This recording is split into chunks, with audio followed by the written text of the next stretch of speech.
For Windsor West. O Canada, our home and native land, true patriot love in all thy sons command. Car ton bras s'est porté la paix, il s'est porté la croix. Ton histoire est une épopée des plus brillants exploits.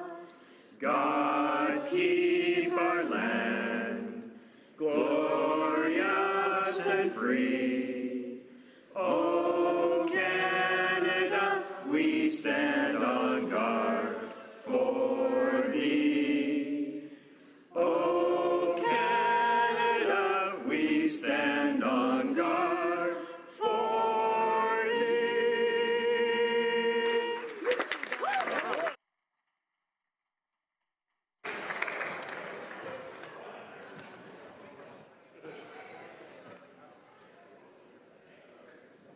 Order. À l'ordre.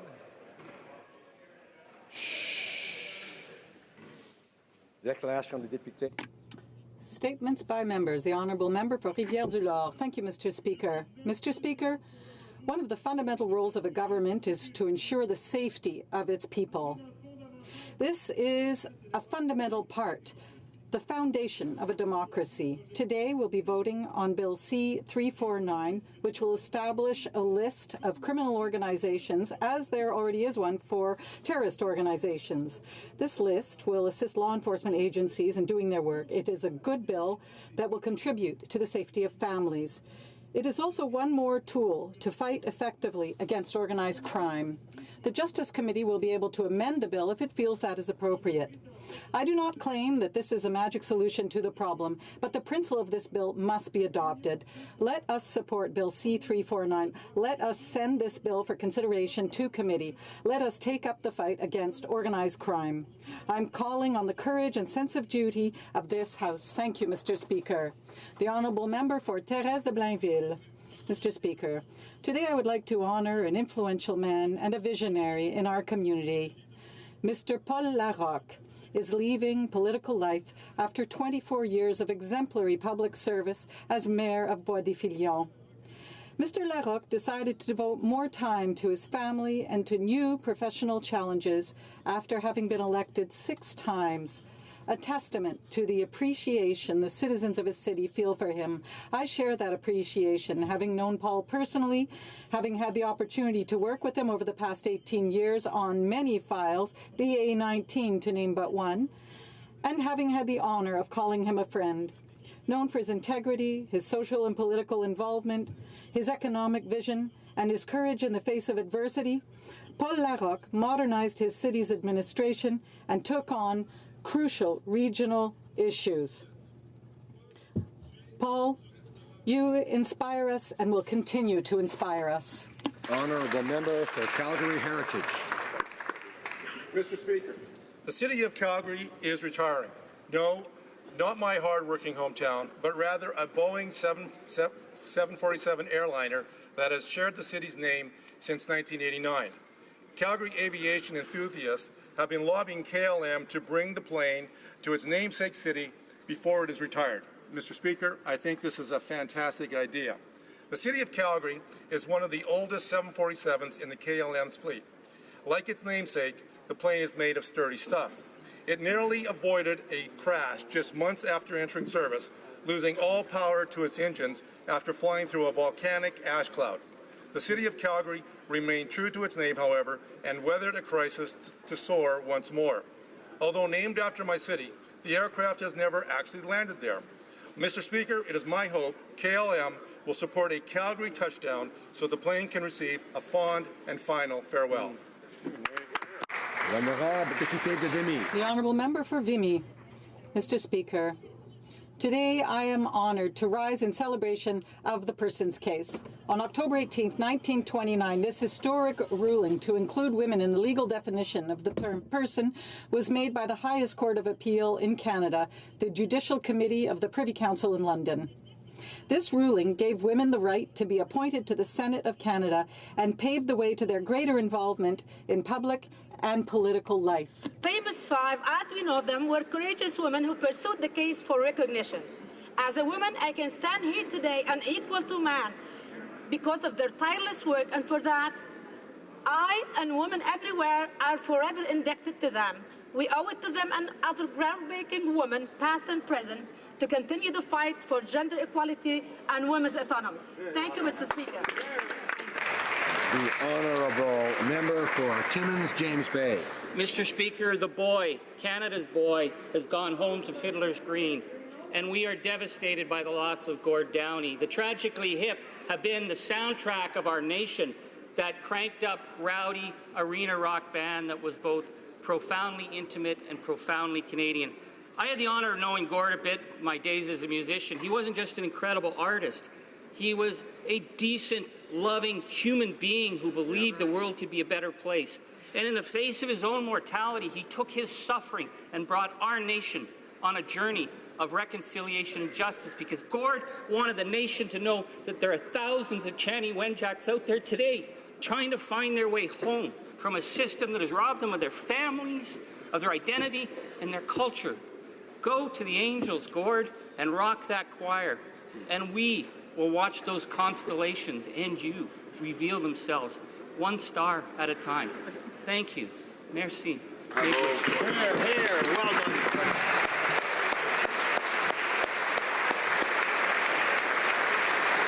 Honourable Member for Hastings, Lennox and Addington. Mr. Speaker, I have found the answer to the age-old question, where's the beef? Why, it's in Tweed, Ontario, of course, at the Enright Cattle Company, and it's making its way to our nation's capital. Karen and Darrell Enright will be pitching their business at Startup Canada Demo Day this week here in Ottawa as one of 4 finalists. And no bull, Mr. Speaker, as proud representatives from Tweed, they are the only rural finalists in the competition alongside companies from Toronto, Vancouver, and Ottawa. I think we can all agree that it's utterly amazing to see small entrepreneurs making it to the big time. The Finance Minister and I had a chance to talk with the Enrights at their farm this summer when we had a tour of their operation and heard about their innovative barcoding system that allows them to track their sustainable beef from farm to table. So move on over for the Enright Cattle Company. Thank you. The Honourable Member for Edmonton Riverbend. Thank you, Mr. Speaker. It's with excitement, sadness, but mostly pride that I rise today to recognize a key member of South Edmonton, Councillor Brian Anderson. Since 1998, we've only known one city councillor in our area, a city councillor who's better known as coach instead of councillor. He began his career as a basketball coach at Harry Ainley High School in Edmonton, but because of his desire to help and support our growing South community, he let his name stand for City Council. Since then, he has been a vocal advocate of encouraging Edmontonians to live a more active and healthy lifestyle. His efforts have led to the construction of several recreation centres and around our community, providing the opportunity for hundreds of kids to enjoy playing sports each and every day. Thank you, Coach, for all your years of service. I wish you and family the best as you head into retirement. The Honourable Member for Hamilton East, Stony Creek. Mr. Speaker, I rise to welcome Gordon Jandrokovic, Speaker of the Croatian Parliament, along with his parliamentary colleagues as they pay an official visit to Canada. In 1991, the Croatian people realized their centuries-long dream of an independent and democratic Croatia. Since then, Croatia has successfully held several parliamentary and presidential multi-party elections. Croatia is now a member of the UN, the World Trade Organization, the EU, an active contributor to NATO. Canada and Croatia enjoy solid relations, having signed 3 bilateral agreements in the areas of youth mobility, foreign investment protection, and avoidance of double taxation. Croatian officers have trained with our military, and today Croatia is a reliable NATO partner and has contributed to several UN peacekeeping missions. On a personal note, I am happy my Croatian grandparents chose to come to Canada, but I am intensely proud of my Croatian heritage. I wish to Speaker Jandrokovic and his parliamentary colleagues great success. Dragi gosti, dobrodošli u Kanadu.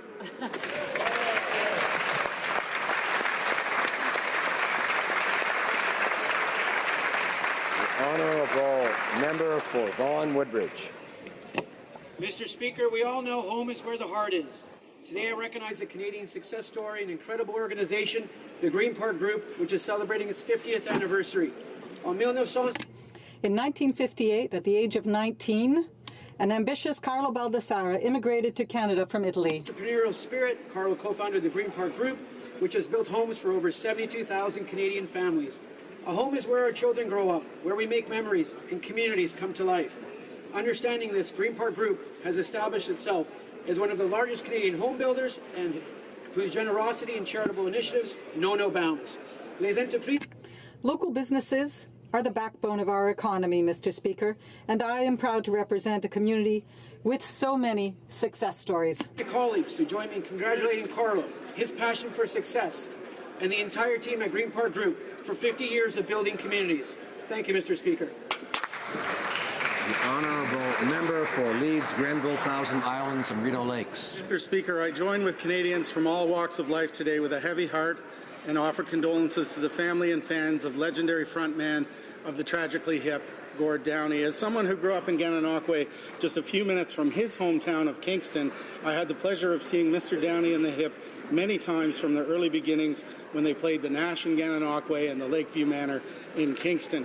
Gord Downey wrote the soundtrack to many of our lives, and the music he leaves behind will ensure that his legacy as a singer, songwriter, poet, and of course as an advocate for many issues, especially lately the impact of residential schools, remains in our collective memories. Gord's music, his lyrics, his melodies, and his stage presence touched us all in a very personal way as he wrote so many songs that made us better understand our country. He was unique, driven, inspiring, and he was never trying to compete with anyone but himself. He will be sorely missed by all Canadians.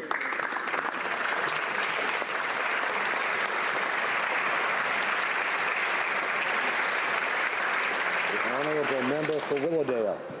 Mr. Speaker, it's my honour to rise today in recognition of a truly remarkable Canadian, the late Warren Almond.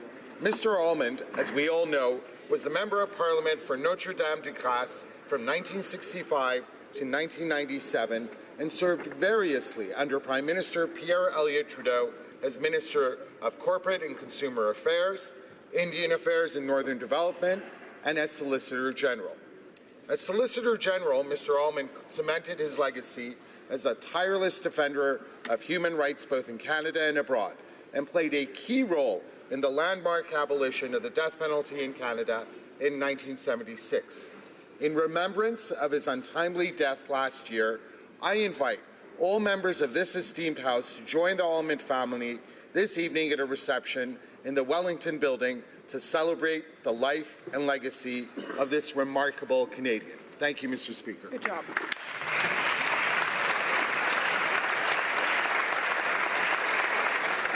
Honourable member for Etobicoke Centre. Mr. Speaker, in 2005, as I walked down a dusty road in Johor, Somalia, a small girl walked up to me and took my hand. She was barefoot, with only a torn t-shirt to wear. Yet when she took my hand, she beamed the most beautiful smile. In the years since, I've often thought of that little girl. Did she ever learn to read and write? Did her black curls turn reddish from malnutrition? How had violence impacted upon her life? Was she, in fact, still alive? Over the decades, Somalis have faced civil conflict, the anarchy of warlordism, violent extremism, famine, and now they grieve as they try to come to terms with the horrific terrorist truck bombing in Mogadishu that took over 300 lives with over 400 wounded. Members of this House grieve with them. To my Somali brothers and sisters, I extend my heartfelt condolences. Somalia, Waligid, Hanulato.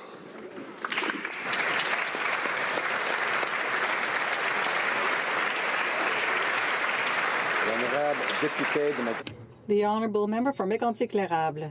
Mr. Speaker, cancer takes a terrible toll. No one is immune, whether they be rich or poor, fit or sedentary. Fortunately, there are citizens everywhere who are involved in giving hope. Today in Ottawa, I am greeting volunteers on the board of Relay for Life in the regional municipality of L'Érable. Serge Bartel, a man with a huge heart, has led his team to go above and beyond and achieve extraordinary results. In 2017, Relay for Life was given the Award of Excellence from the Canadian Cancer Society. Even if our relay is being held in a small area of Quebec, our results are grand. With more than 17,000 lights sold in the most recent event, this is definitely one of the biggest relays in the world. On behalf of my colleagues in the House of Commons, I would like to acknowledge the work and dedication of volunteers, walkers and survivors in the Relay for Life of L'Érable. Over the past 11 years, too many have left us, but the thousands of lights keep them in our hearts. We have exceptional solidarity in a community that stands together. Thank you, Serge. Thank you, volunteer friends. Thank you to the Relay for Life in L'Érable for keeping 17,000 lights lit.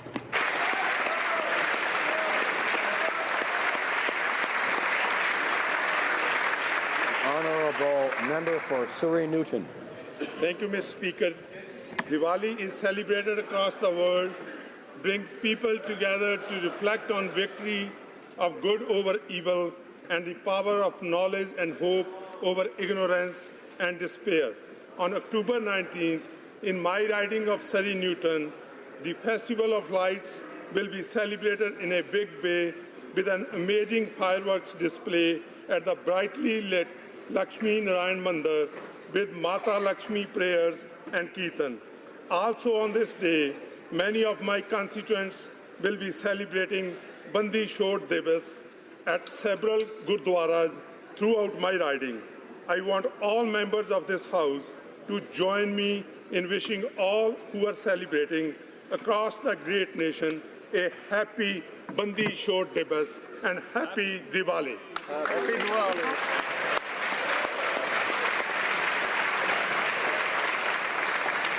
The Honourable Member for Churchill-Kiwatanook-Askey. Today we celebrate Persons Day. 88 years ago, women were legally defined as persons in Canada. This decision paved the way for some women's participation in public and political life. Indigenous women continued to face racist barriers that prevented them from getting involved in politics publicly. Immigrant and working-class women faced other barriers. In the fight for equality, nothing has been given to women. What's been achieved is the result of tireless struggle and solidarity. This week, as millions of women took to social media to share their experiences of sexual harassment and sexual assault through #MeToo, we are reminded of the inequality we still face. As we look ahead, there is much to fight for: justice for missing and murdered Indigenous women, an end to sexual violence, child care, economic justice. We need men to own up and step up, and we need to move beyond the individual acts and work together collectively to push for system change and achieve the equality and justice we deserve.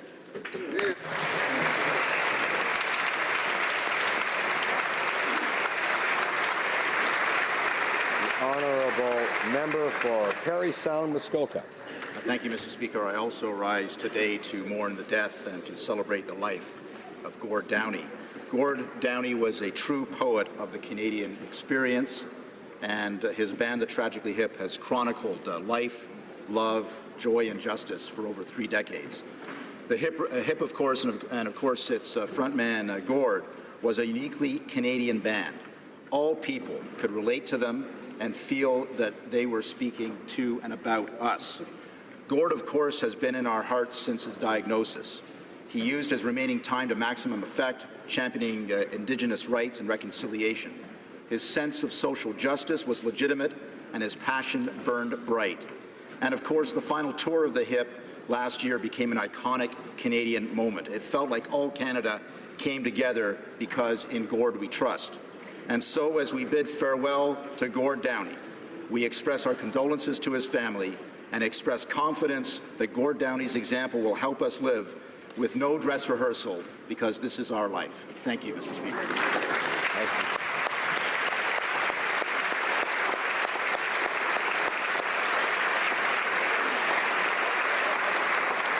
The Honourable Member for Kingston and the Islands.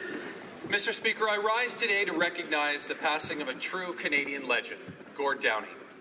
We will remember him as one of the greatest artists of our time. Gord and the Tragically Hip started playing for Kingstonians in small pubs in the 1980s.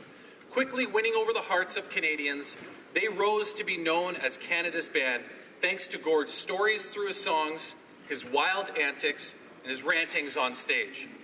However, Mr. Speaker, for all of his achievements and recognition, Downey was loved and admired for so much more than his talent. Perhaps what is most remarkable about Gord is that he chose to use his fame in a way to build up others. And none of this was more true than when finding out his time was limited. Even with his personal struggle, he recognized that there were others facing challenges much greater than his, and so used his fame to advocate on behalf of Indigenous communities. I encourage everyone to remember Gord Downey for exemplifying what it means to be Canadian, both on stage and off. Thank you.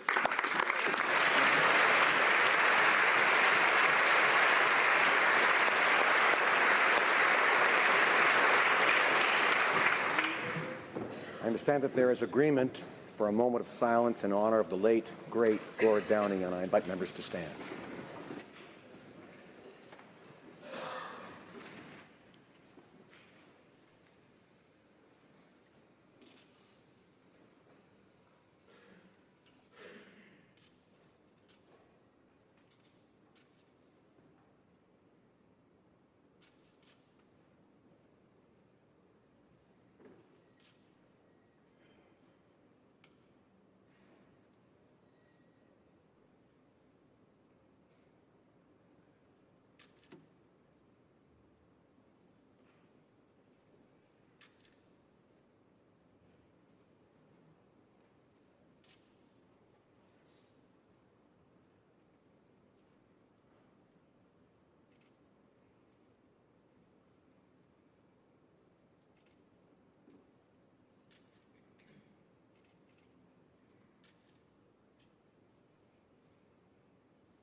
Merci beaucoup. Thank you. Oral questions, questions orales, the Honourable Leader of the Opposition.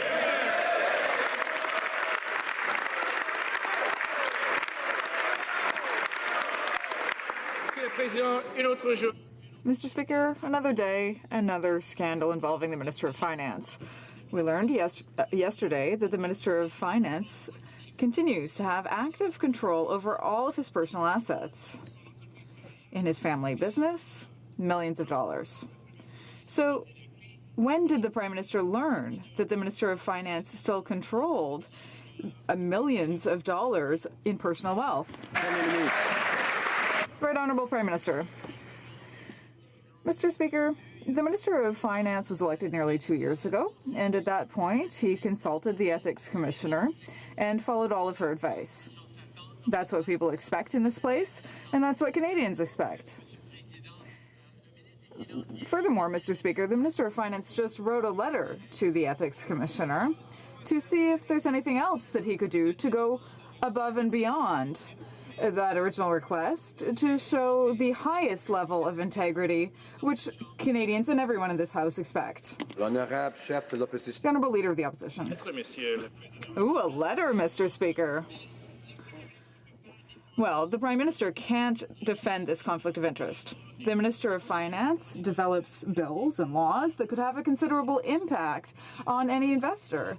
And the fact that he is still managing his personal fortune in Morneau-Chapelle, it was worth $30 million a few years ago, and now it's worth over $40 million. So when did the Prime Minister learn that his finance minister still controls tens of millions of dollars in this personal fortune? The Right Honourable Prime Minister. Mr. Speaker, as I said, the Minister of Finance worked with the Ethics Commissioner from the very beginning to make sure that everything was up to date and to follow her advice and work with her on the subject of how he could be a finance minister with integrity. He followed her advice, and he's remained open to talking to her. He even asked her if there's anything else he could do to go above and beyond her original requests. Honourable Leader of the Opposition. Mr. Speaker, that wasn't the question. It was when did he know? Now, speaking about following the letter of the law, here's a quote for the Prime Minister. The Finance Minister must, and I quote, uphold the highest standards of honesty and impartiality, and both the performance of his official duties and the arrangement of his private affairs should bear the closest public scrutiny. This is an obligation that is not fully discharged by simply acting within the law.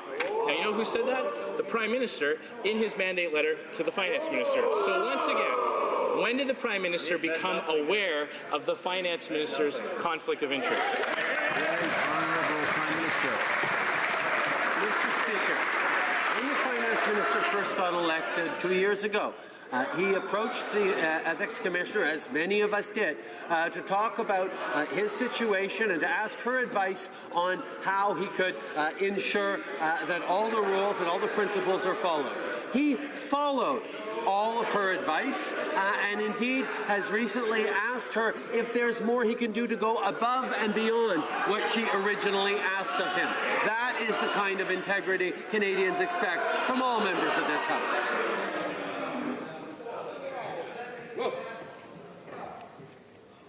Order. The Honourable Leader of the Opposition. You know, Mr. Speaker, all summer long, the Prime Minister and the Finance Minister traveled across the country, calling pizza shop owners and mechanics and farmers tax cheats who are trying to avoid paying their fair share of taxes. Now, all the while, if the Finance Minister truly wanted to find a wealthy Canadian who is using the system to avoid paying higher taxes, all he had to do was turn slightly to the right, where he would find the Finance Minister who is doing exactly that. So when did the Prime Minister become aware that the Finance Minister continued to control his personal fortune? Right Honourable Prime Minister. Mr. Speaker, over the course of the summer, we've heard from Canadians, small businesses, middle-class Canadians who are looking forward to making sure that the system is fairer. That's exactly what... Order. I'm having trouble hearing the Prime Minister. I'm having trouble hearing answers. I want to be able to hear them so I know if someone breaks a rule. And I remind members that most members in this House are able to sit through a question period and hear things they don't like, with members in all parties, without reacting, without blurting things out, like adults. And I encourage the rest to do the same. The Right Honourable Prime Minister. Mr. Speaker, in the election campaign, we committed to supporting the middle class and those working hard to join it, and to lower small business taxes to 9%. That's exactly what we've done. We know that hardworking small business owners deserve all the support we can get because they create jobs, they create economic growth. We're proud of the work the Finance Minister and this government has done to support small businesses right across this country. The Honourable Leader of the Opposition. That's what they'd like us to believe, Mr. Speaker, but what they were actually doing this whole time was protecting wealthy millionaires and those trying to hide it.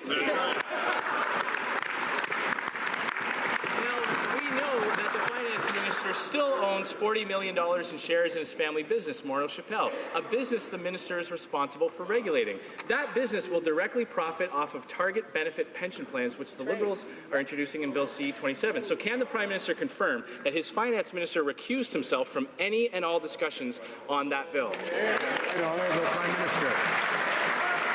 Mr. Speaker, what we promised to do in the 2015 election campaign is actually said, as we reduce the small business tax rate to 9% from 11%, we will ensure that Canadian-controlled private corporations are not used to reduce personal income tax obligations for high-income earners rather than supporting small businesses. That is the promise we made in that election campaign. That is what we are doing, Mr. Speaker. Order. The honourable member for Rimouski-Nejet-Témiscouata Basque.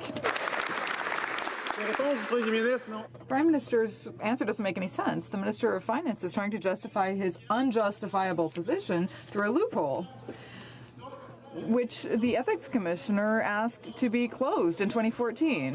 Which loophole is this? Well, instead of keeping the shares in his own name, he placed them in a company where he is the sole shareholder. Does the Prime Minister think that it's acceptable that the Minister of Finance do something indirectly that he's not allowed to do directly? The Right Honourable Prime Minister. Mr. Speaker, despite what she may have said in 2014, in 2015, the Minister of Finance consulted the Ethics Commissioner. to get her opinion about how he should proceed to follow all of the existing rules that govern us here.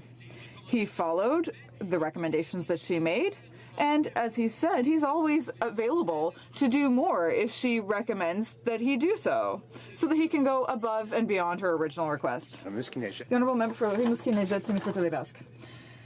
A finance minister's responsibilities can come into conflict with the company that he controls. For example, in his speech from 2013 that he gave when he was at Morneau-Chapelle, he said, enabling target benefit plans and shared risk plans in all Canadian jurisdictions.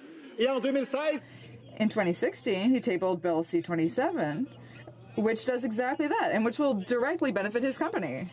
I have my definition of conflict of interest. Can the Prime Minister give me his? The Right Honourable Prime Minister. Mr. Speaker, here in Parliament, we have an Ethics Commissioner who helps us ensure that we meet all of the ethics and conflict of interest rules that exist. The Minister of Finance worked with the Ethics Commissioner to ensure that right from 2015, he was respecting the rules. He continues to work with her, and he even has asked if there's anything else he can do to go above and beyond what she said in 2015. For Skeena-Bulkley Valley. Mr. Speaker, I wonder when this Prime Minister will finally take a little bit of responsibility for this rather than trying to throw the Ethics Commissioner under the bus.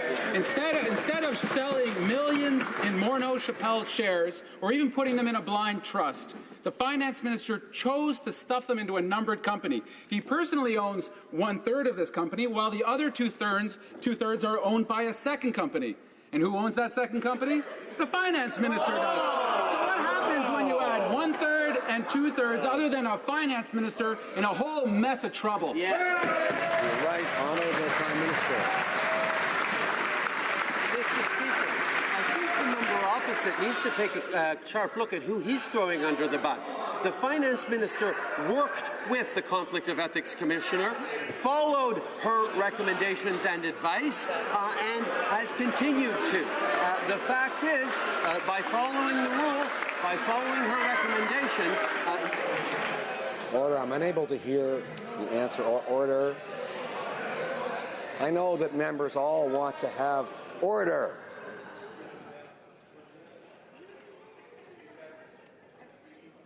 Order. I know that all members want to have their say and put in their word, but they have to have confidence in those who actually get the floor to do that. Now, Right Honourable Prime Minister has the floor. Order.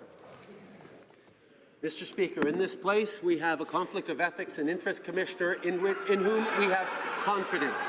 We expect that when she gives advice to do something or to behave in a certain way, we follow that.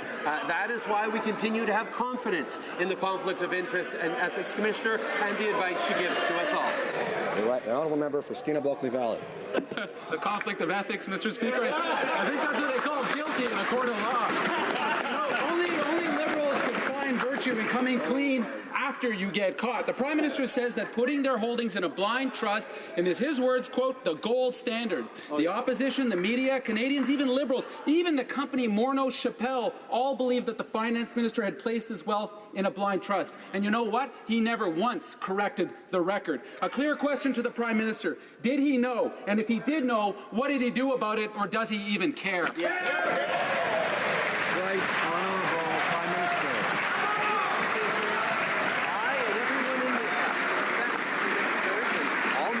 House to work with the Conflict of Ethics and Conflict of Interest and Ethics Commissioner to follow the advice that she gives. That is what we do in this House, and that is one of the ways we go above the partisan politics and the personal attacks to have confidence in the work that each and every one of us does in this House.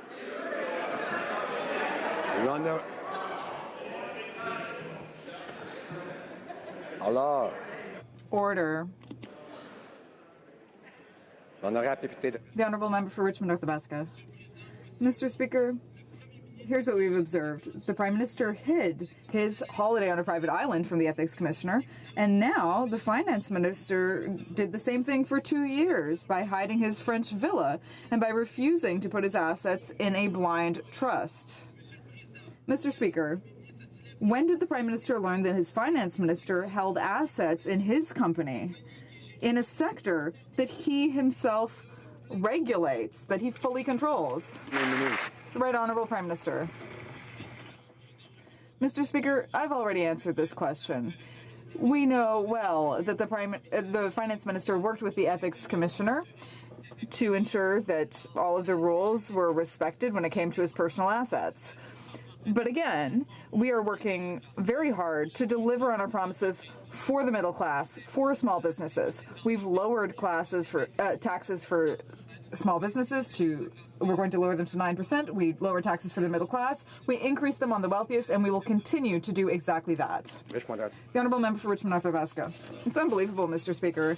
The Minister of Finance says that he's led by a desire for fairness in his tax reform, and the Prime Minister is trying to say that too. But how can they propose changes that will personally benefit them while attacking our small businesses, our farmers, mechanics, restaurant owners, and the middle class? I have a simple question for the Prime Minister. Is it too much to ask that he force his Finance Minister to disclose all of his assets to Canadians? Right Honourable Prime Minister. On the contrary, Mr. Speaker, those mechanics, small business owners, farmers, and fishers will all have lower taxes because of this government's actions. We committed to lowering the small business tax rate to 9%, and that's exactly what we're doing. And we're doing this while ensuring that the wealthiest are not able to use those mechanisms as a way of avoiding paying the same tax rate as the middle class. We will always defend small businesses. We will always defend the middle class, and I am very proud of the work that this government and the Finance Minister have done. Thank you, Mr. Speaker. Mr. Speaker, I'm going to ask the Prime Minister to focus clearly on what the question is, because we're not getting the answer. When the Finance Minister was first elected, he clearly said that he was going to put his vast fortune into a blind trust. We learned 2 years later that in 2015 he had a choice between selling the shares and putting them in a blind trust, and lo and behold, they're done. He did neither. Mr. Speaker, I want to know one specific thing. When did the Prime Minister learn that the Minister of Finance did not dispose of his shares in accordance with the Ethics Commissioner? The Right Honourable Prime Minister. Mr. Speaker, as is the case for all our ministers, I knew that our ministers, each and every one of them, have worked with the Conflict of Interest and Ethics Commissioner to ensure that her advice is followed in their personal affairs. This is something that matters to all parliamentarians, and it allows us to focus on the things that really matter to Canadians, like lowering taxes for small businesses, like lowering taxes for the middle class and raising them on the wealthiest 1%, like delivering a Canada Child benefit that gives more money to 9 out of 10 Canadian families. That is what this government is focused on, not the petty politics that the members opposite are focused on. The Honourable Member for Milton. I'd like to tell the Prime Minister one thing. Where I come from in Milton, Ontario, it's not petty to want to make sure that your Minister of Finance is actually...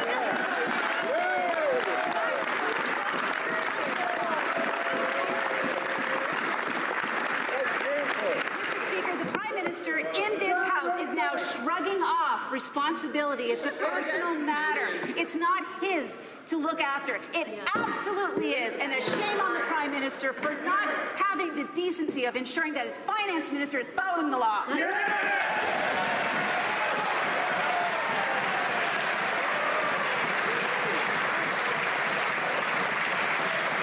Right Honourable Prime Minister. Mr. Speaker, my responsibility is to ensure that this government stays focused on the things that matter and that we follow all the rules.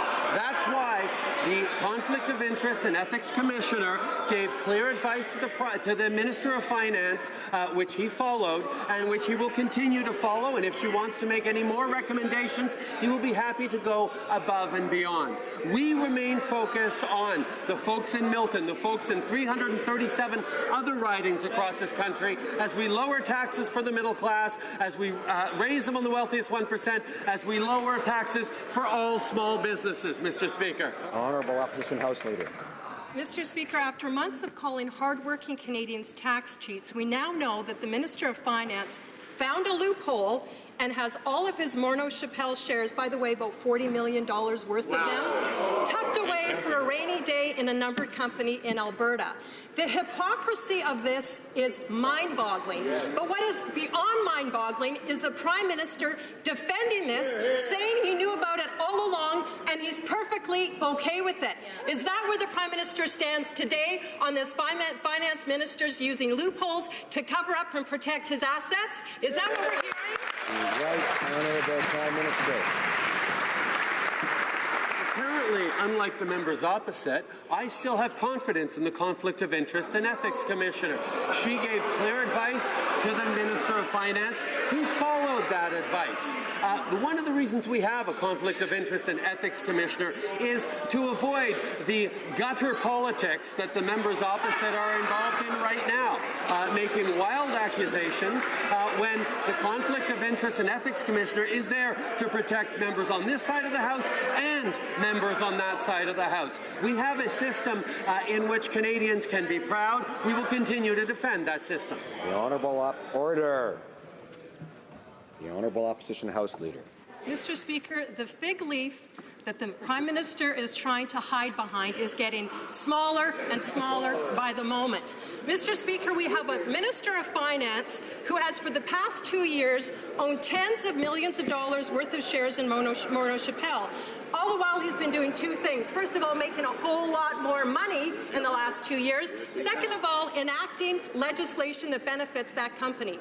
We're going to give the Prime Minister another chance. Does he defend the behavior of this Minister of Finance, making money off of assets that he's owning while enacting legislation as Minister of Finance? Right, Honourable Prime Minister. Mr. Speaker, I'm happy to talk about the behavior of the Prime Minister, of the Finance Minister. The Finance Minister lowered taxes for the middle class and raised them on the wealthiest 1%. He's contributed to the creation of hundreds of thousands of jobs across this country, record numbers over the past 10 years.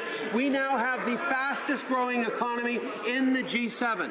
The Finance Minister put forward a strengthening of the Canada Pension Plan that will secure retirement for generations to come and continues to look at ways to help Canadians, like, for example, delivering the Canada Child Benefit, which helps 9 out of 10. Order.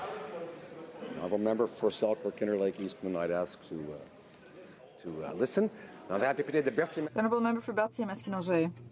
Mr. Speaker, the Minister of Finance could make millions of dollars in profits thanks to a bill tabled in this House that he himself wrote. This might be the most flagrant case of conflict of interest we've ever seen. If Bill C-27 were to pass, Morneau Chappelle would make more money, and the Minister of Finance would be able to cash in. It's completely unacceptable. Mr. Speaker, will the Prime Minister admit that his Finance Minister has completely betrayed the trust of Canadians? Right, Honourable Prime Minister. Mr. Speaker, Canadians place their trust in this government and in this Finance Minister because we promised to invest in the middle class, to help economic growth, to help families who needed it. That's exactly what we're doing. We lowered taxes for the middle class, and we increased them for the wealthiest Canadians. We delivered the Canada Child Benefit, which gives more money to 9 out of 10 families, and we strengthened the Guaranteed Income Supplement for the most vulnerable seniors. We are continuing to invest in infrastructure all across the country, infrastructure that will help our communities and their individuals, and we will continue to create economic growth for all Canadians. James Bay, order. Mr. Speaker, the boss at Morneau Chappelle told investors in 2013 that legislation was required to go after defined pension benefits, and voila, he introduced Bill C-27. And Morneau Chappelle told investors this legislation would be a game changer. Now, the Prime Minister's talking about a gold standard of ethics. Gold for who? For the Finance Minister who's now making $150,000 a month? A blind trust ain't going to cut it. Will this Prime Minister withdraw Bill C-27 and his Finance Minister's blatant attack on the pension benefits of Canadian workers? Right, Honourable Prime Minister. Mr. Speaker, we are proud of the work that the Finance Minister Minister and indeed this government has done to support organized labour, to support workers across this country. We're going to continue to put money in the pockets of the middle class and those working hard to join it, because we know that's the best way to grow the economy. When we invest in the middle class, when we support the middle class, whether it's small businesses or single moms or hardworking Canadians from coast to coast to coast, we know that the entire economy benefits. We're going to stay focused on the promise we made to Canadians to grow the economy in a way that works for everyone. That's exactly what we're doing. Honourable member for Carleton. Ministers are banned from owning stocks.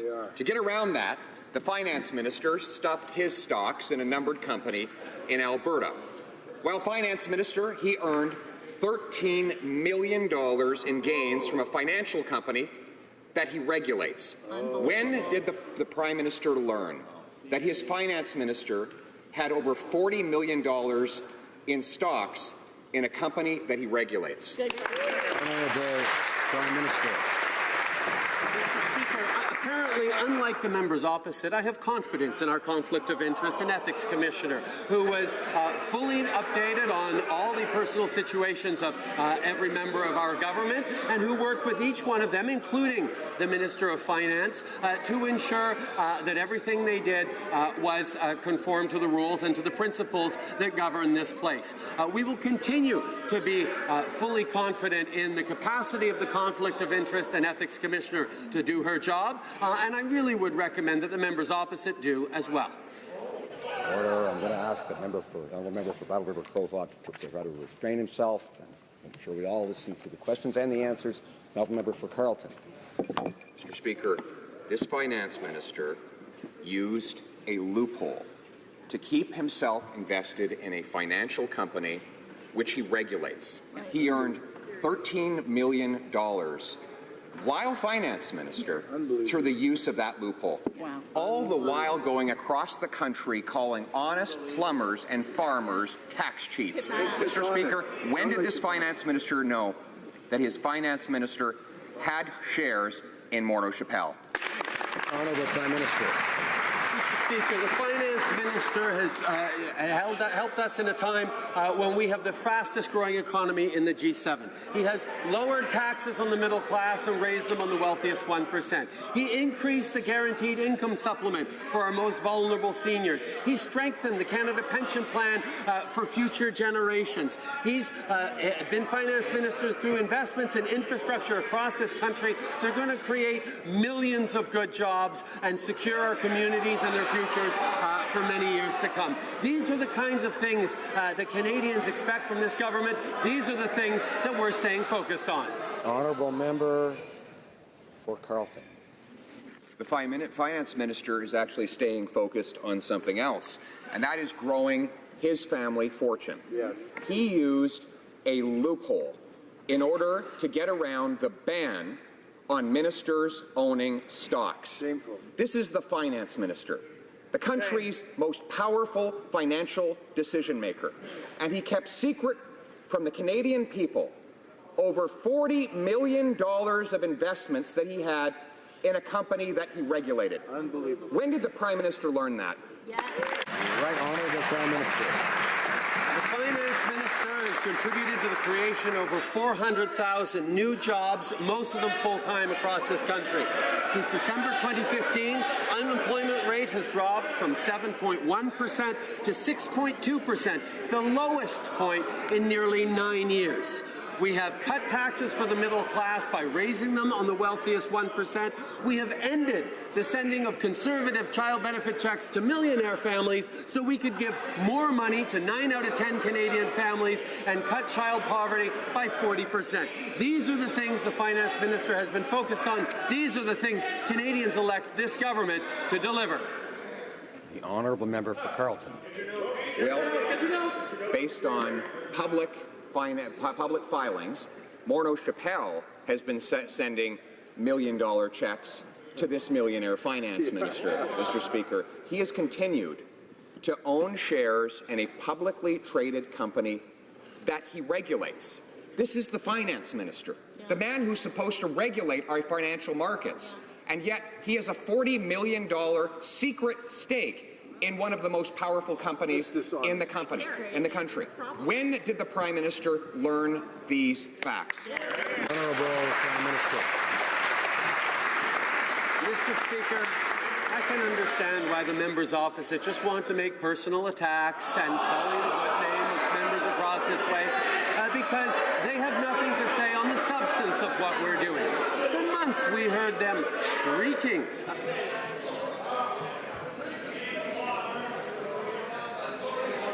Order.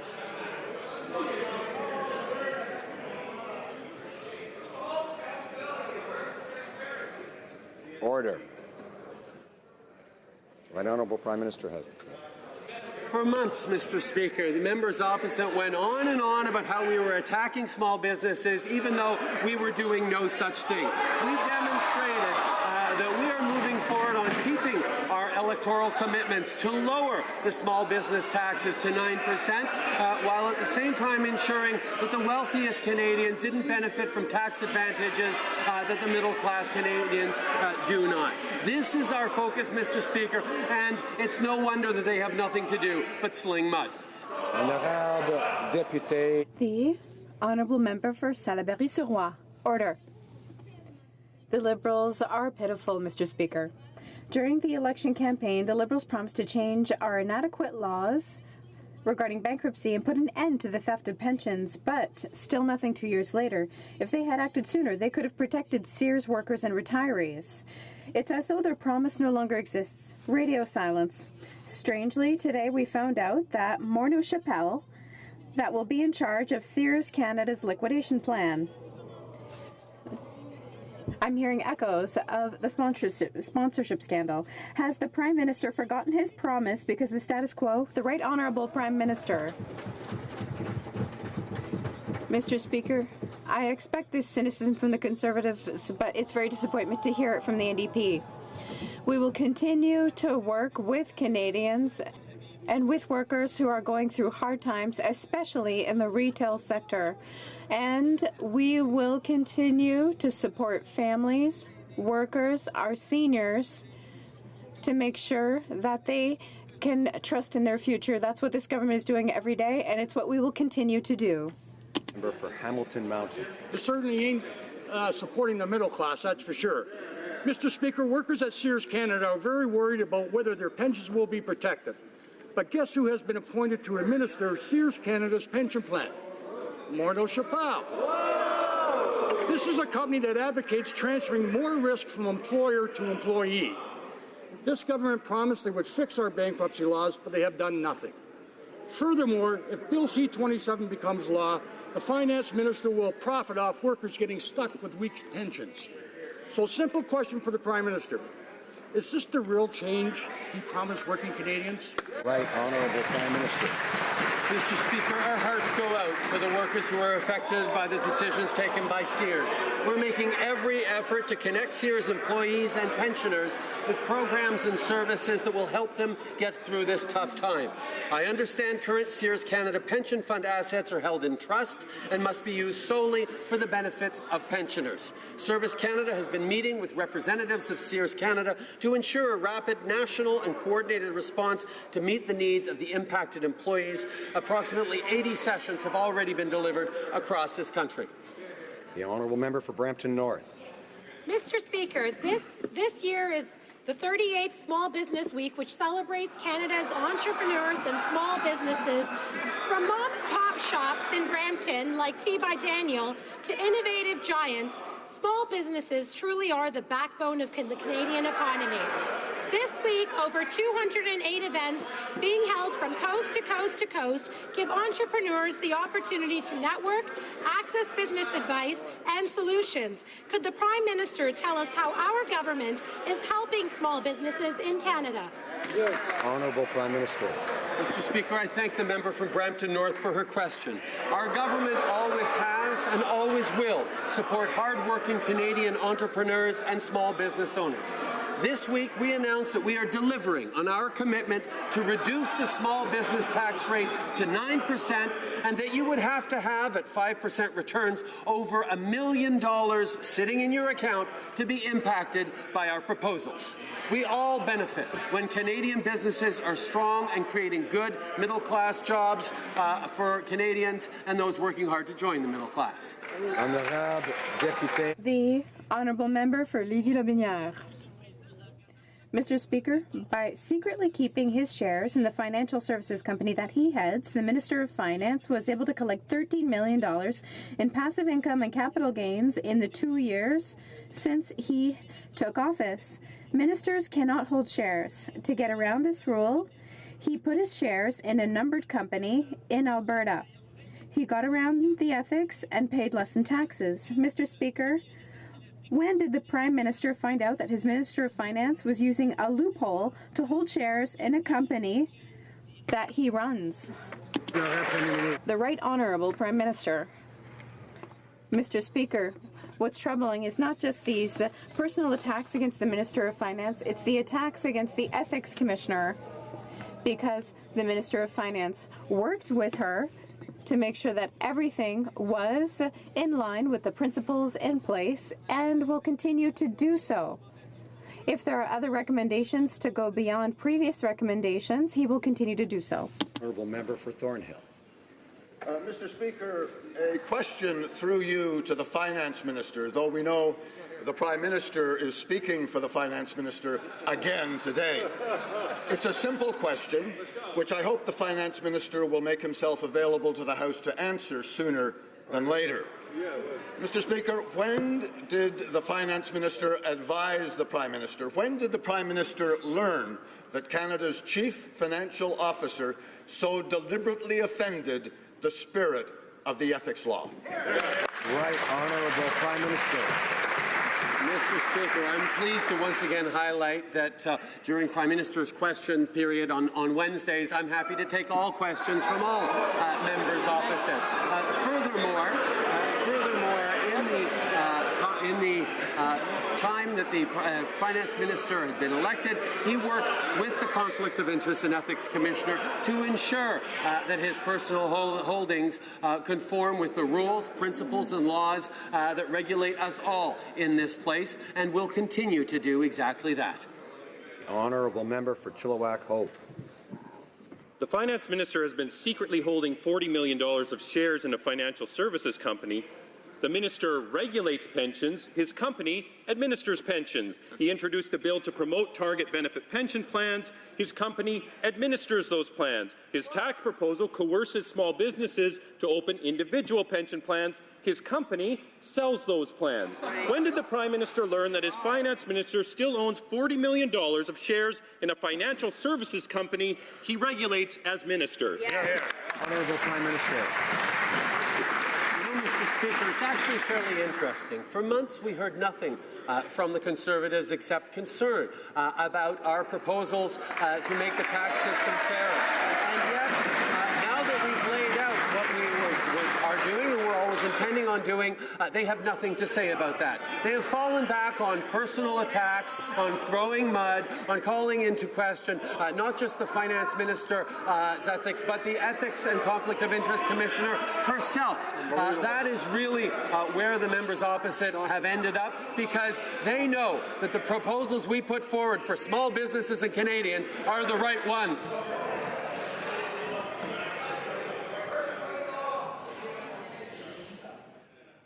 The honourable member for Chilliwack Hope.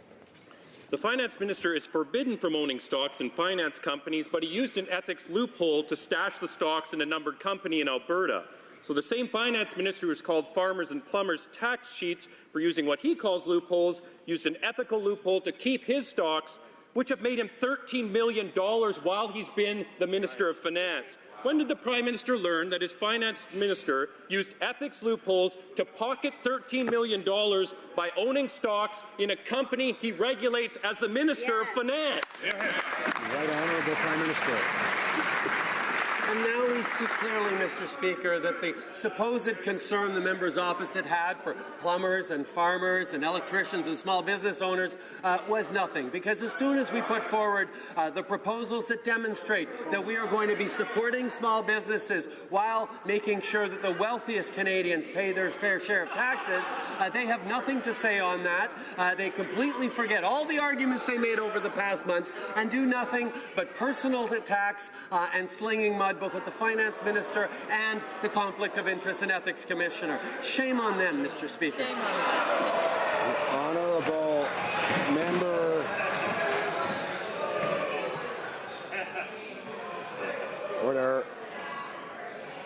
Order. We could shorten question period here, folks. Order. Honourable member for Vancouver East. Everyone knows that Bill C-27 furthers the private interests of the Finance Minister. The Conflict of Interest Act states a minister is in a conflict when, quote, he or she exercises an official power to further his or her private interests or those of his or her relatives. So will the Prime Minister just admit that his Minister of Finance has violated the Conflict of Interest Act, or is he just too busy working hard for the French villa owners or those who are working hard to become The right honourable Prime Minister.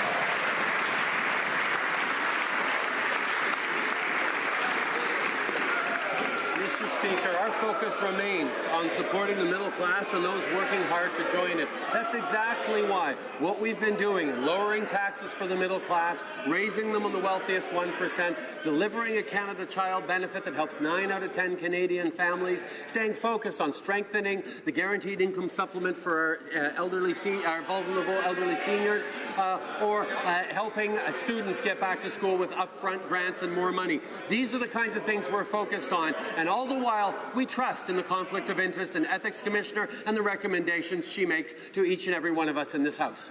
Honourable member for Skeena-Bulkley Valley. The Prime Minister kept calling this a conflict of ethics, so I wonder how many sets of ethics do Liberals actually have that they have a conflict between one set and another. Yeah. He said he's focused on what he thinks is important. Well, a finance minister setting up a numbered company to exploit an ethics loophole is important to Canadians. Yes. He says that this finance minister breaking his own ethics code is, quote, petty politics. We think protecting Canadian pensions is important and don't think a conflict of ethics is petty politics. Yeah. So when he's going to apologize for his dismissive remarks and finally take some action about this blatant abuse of public office? Yeah. Right honourable Prime Minister. Again, Mr. Speaker, when the opposition has to retort to nothing other than mudslinging and personal attacks, we can see that the government must be doing something right. And we are, because we are investing in lowering taxes for the middle class, in raising them on the wealthiest 1%, in lowering small business taxes for Canadians right across this country. We know that small businesses are at the heart of the economy. They're the employers, the local community hubs that make such a difference in our towns and cities right across this country. And we're going to continue to stand up for small business owners and grow the economy in ways that the previous government never could. The honourable member for Mégantic-l'Érable.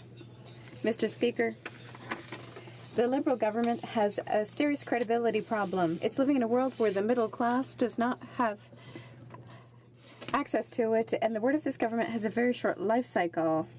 The more the Liberals promise something, the more people should be worried. The attack on farmers through tax reforms is an ample demonstration. The Parliamentary Secretary for Canada-US Relations was clear. The government has room to negotiate supply management with the Americans. Can the Prime Minister confirm that the Parliamentary Secretary was revealing the government's real position? The Right Honourable Prime Minister. Mr. Speaker, I can speak for all the members on this side of the House and say that we will always defend supply management.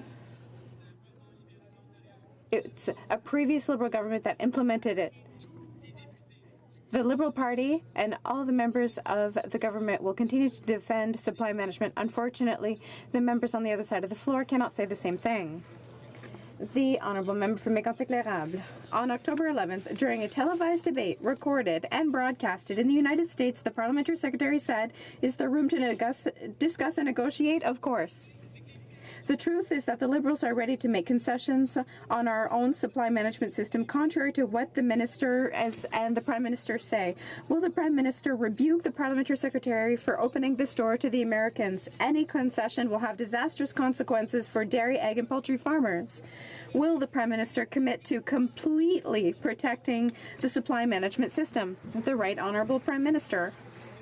Mr. Speaker, I am encouraged to see the enthusiasm with which the member on the other side of the floor is defending supply management.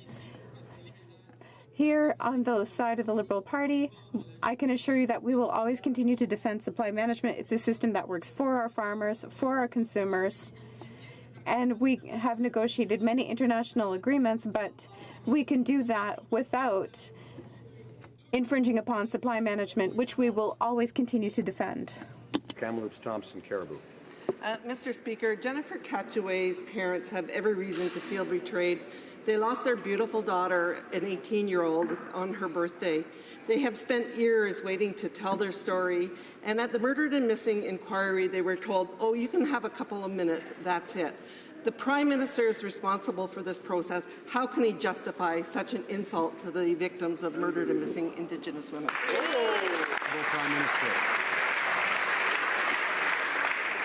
Mr. Speaker, the missing and murdered Indigenous women and girls across this country has been a national tragedy for decades now. And we know we need to bring healing for the families, justice for the victims, and put an end to this national tragedy once and for all. And that's why this government, despite 10 years of saying no and of refusing to act on this by the Conservative Party, this government has moved forward on the difficult process of a national inquiry into the missing and murdered Indigenous women and girls. And we are working hard with this inquiry to ensure that everyone is heard. For Humber River, Black Creek.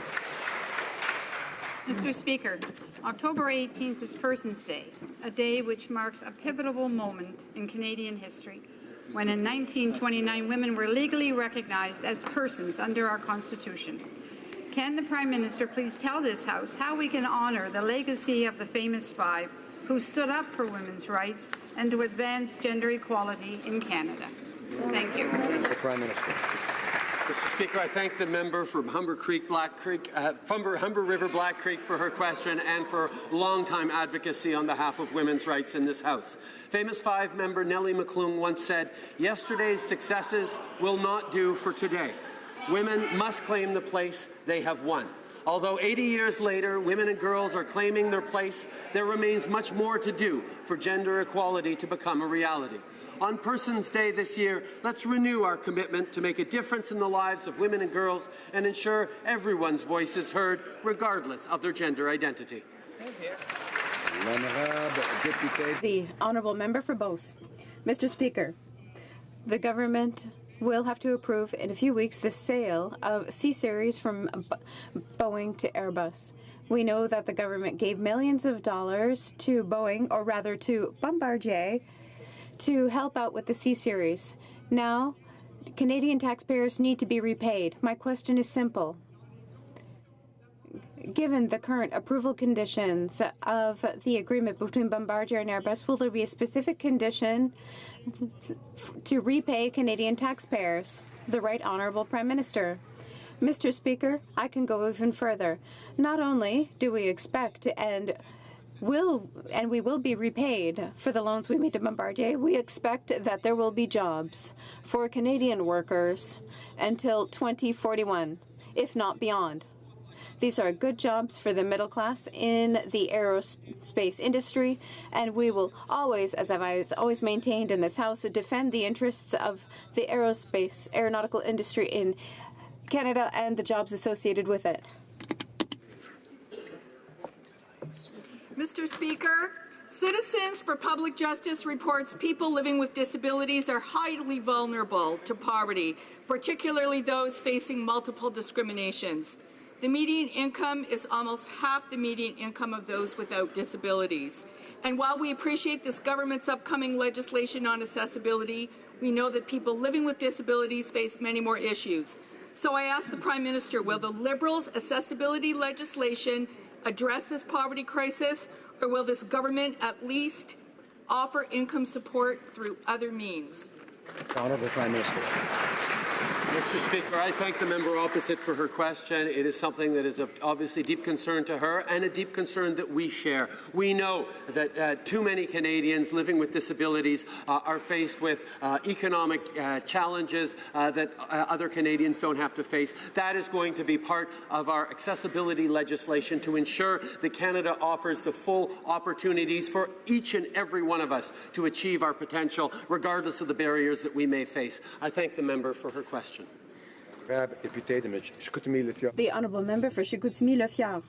Mr. Speaker, access to reliable broadband internet is important for today's economy. It's important for everything, for daily life, but many regions in our country still lack good connections, especially in rural and remote communities. Even in my riding of Chicoutimi-Le-Fjord, the infrastructure required to support adequate broadband service isn't available. That's why I was pleased to hear that Connect to Innovate will solve this problem. Can our Prime Minister update this House on this matter of importance to Canadians? The Right Honourable Prime Minister. I would like to thank the member for Chicoutimi-Le-Fjord for his question and for his passion for his beautiful region. Internet access is an essential aspect of daily life. With Connect to Innovate, we're investing up to $500 million to give internet access to 300 rural communities. I was in Roberval to announce $13 million for high-speed internet service for the regions in Saguenay, Lac-Saint-Jean, and La Mauricie. These are investments that are necessary, which we will ensure that more possibilities for Canadians. The Prime Minister has been asked the clear question. When did he know that his Minister of Finance held $40 million in Morneau-Chapelle? He dismissed that as a petty question because, Mr. Speaker, the pensions of Canadians apparently are petty to this Prime Minister. He regulates pensions and his company profits from pensions. That is an obvious potential conflict of interest. So once again, when did this Prime Minister know that his Minister of Finance had $40 million invested in Morneau-Chapelle? Honourable Prime Minister. Mr. Speaker, I expect all parliamentarians on both sides of this aisle to work with the Conflict of Interest and Ethics Commissioner to ensure that all the rules are followed. In the case of the Finance Minister, he took the advice of the Ethics Commissioner and has even offered to do more if she feels he needs to do more. The fact is, Mr. Speaker, we will stay focused on what matters to Canadians, and what matters to Canadians aren't personal attacks, are delivering on lowering taxes for the middle class, on lowering taxes for small businesses, on growing the economy in a way that helps everyone in this country, Mr. Speaker. The Honourable Member for Pierre Boucher, les Patriotes Verchères. Mr. Speaker, today, the Quebec Legislative Assembly passed its bill on religious neutrality. Whether one agrees with it or not, it is that Assembly's absolute right. Will the Prime Minister commit not to intervening, unlike what happened with Bill 99? Will the Prime Minister commit not to challenging Bill 62 in court and to not funding challenges of this bill should they occur? The Right Honourable Prime Minister. Mr. Speaker, the Canadian Charter of Rights and Freedoms applies to every Canadian. The responsibilities of the Prime Minister include upholding the Charter, and I will continue to work to ensure that all Canadians are protected by the Charter while respecting the choices that different legislative assemblies can make. Here at the federal level, we defend every Canadian's rights. I would like to draw to the attention of honourable members the presence in the gallery of His Excellency Gordon Jandrokovic, Speaker of the Croatian Parliament.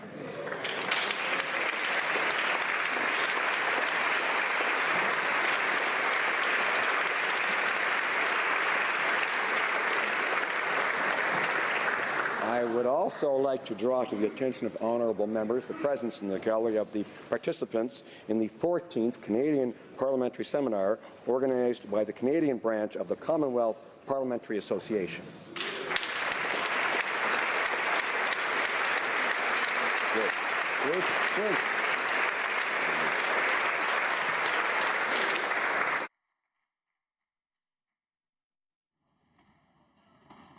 Orders of the day. Orders du jour.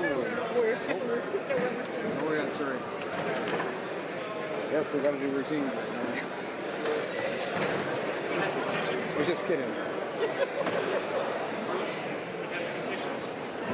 Not yet. Alors, Order. j'ai l'honneur d'informer la Chambre. It is my honor to inform the House that a message has been received. A bill received royal assent. The bill that takes measures against foreign nationals who have breached the law, and it is also an act that takes economic measures and protects refugees. S226, a bill amending the criminal code protecting journalistic sources. S231. From the House that a communication has been received as follows.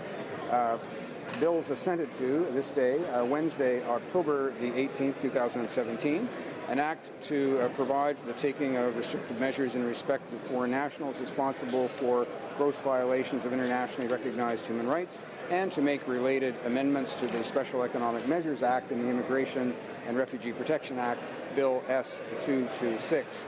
Also, an act to amend the Canada Evidence Act and the Criminal Code Protection of Journalistic Sources, Bill S231. Tabling of documents, dépôt de documents, introduction of government bills, statements by ministers, déclaration des ministres, reports from interparliamentary delegations. The honourable member for Kenora. Thank you very much, Mr. Speaker. Pursuant to Standing Order 34.1, I have the honour to present to the House, in both official languages, 3 reports of the Canadian section of Parliamericus. Firstly, its bilateral visit to Havana, Cuba, from March 13th to 15th, 2017, and its participation at the second gathering of the Open Parliament Network and the 42nd meeting of Parliamericus Board of Directors held in San Jose, Costa Rica from March 15th to 18th, 2017. Secondly, Mr. Speaker, its participation at the 9th gathering of the group of women parliamentarians and the 43rd meeting of the Parliamericus Board of Directors held in Buenos Aires, Argentina from May 22nd to 24, 2017. And lastly, its participation at the 47th regular session of the OAS General Assembly held in Cancun, Mexico from June 18th to the 21st, 2017. Thank you, Mr. Speaker. Reports from interparliamentary delegations. Sur la présentation de report des délégations interparlementaires. Presenting reports from committees, the honourable member for Humber River, Black Creek. Thank you very much, Mr. Speaker. Pursuant to Standing Order 107-3, I have the honour to present in both official languages the 6th report of the Liaison Committee entitled Committee Activities and Expenditures April 1st, 2017 to August 31st, 2017. This report highlights the work and accomplishments of many of the committees in the House, as well as detailing the budgets that fund the activities approved by committee members. Thank you very much, Mr. Speaker. Présentation de rapport du comité. Presenting reports from committees. Members' bills. Mr. Aolson, seconded by Mr. Bagnall, moves for leave to introduce a bill entitled An Act Respecting a Federal Framework on Distracted Driving. This motion is deemed adopted. The honourable member for Charleswood, St. James, Assiniboia, Headingley. Thank you, Mr. Speaker. It is an honor to stand before you today to introduce my private member's bill, an act respecting a federal framework on distracted driving. This bill calls upon the Minister of Justice, in collaboration with the Minister of Transport, to work with the provincial and territorial governments to develop a federal framework to coordinate and promote efforts to deter and prevent distracted driving involving the use of handheld electronic devices. The framework would include 6 provisions on the collection of information relating to incidents involving the use of handheld electronic devices, the administration and enforcement of laws respecting distracted driving, the creation and implementation of public education programs, the role of driver assistance technology in reducing the number of collisions and fatalities, the sharing of best practices among jurisdictions, and recommendations regarding possible amendments to federal laws, policies, and programs. Right now, you are more likely to be a victim of distracted driving than a victim of impaired driving. Last year, in my home province of Manitoba, there were over 11,000 collisions related to distracted driving. That is almost 25% of all collisions in my province. And as a result of these collisions, 29 people lost their lives. This is an issue that has impacted all of us here in this chamber, myself included. In my career as an emergency room physician, I provided care to multiple victims of distracted driving, some of who died as a result of their injuries. On a more personal note, on Halloween 2009, a good friend lost her teenage sister in a collision with a distracted driver. Mr. Speaker, I introduce this bill in the hope that we can prevent future tragedies like this. Thank you. Mr. Aolfson, seconded by Mr. Bagnall, moves that the bill be now read a first time and be printed. This motion is deemed adopted. Première lecture de ce projet de loi, first reading of this bill. And when shall the bill be read a second time? At the next sitting of the House. Mr. Aldag, seconded by Mr. Vandal, moves for leave to introduce a bill entitled An Act to Amend the Historic Sites and Monuments Act, composition of the Board. This motion is deemed adopted. The Honourable Member for Cloverdale, Langley City. Thank you, Mr. Speaker. I rise today to introduce my private member's bill titled An Act to Amend the Historic Sites and Monuments Act, composition of the Board. This bill adds 3 Indigenous members to the Historic Sites and Monuments Board of Canada, 1 First Nations member, 1 Inuit member, and 1 Métis member. It's a direct response to the Truth and Reconciliation Commission's call to action number 79-1. The bill also updates language within the Act. Reconciliation is a responsibility of all Canadians. While significant work remains to be done, this bill is one small step toward reconciliation. I look forward to the debate and discussion with my colleagues as we advance this bill in the coming months. Thank you, Mr. Speaker. Mr. Aldag, seconded by Mr. Vandal, moves that the bill be now read a first time and be printed. The motion is deemed adopted. Première lecture de ce projet de loi, first reading of this bill. And when shall the bill be read a second time? At the next sitting of the House. Introduction of private members' bills. First reading of public Senate bills. That should be Senate public bills. Motions. Motion.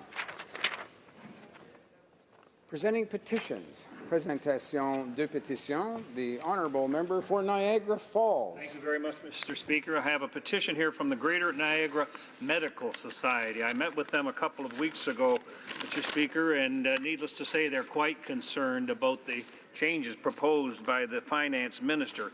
In particular, they believe that these changes will jeopardize the investments that they have made in their practices, the staff they employ, the patient care that they are able to provide, and ultimately their ability to retire. They believe as well that these proposed changes will drive some of our country's best and brightest physicians out of this country.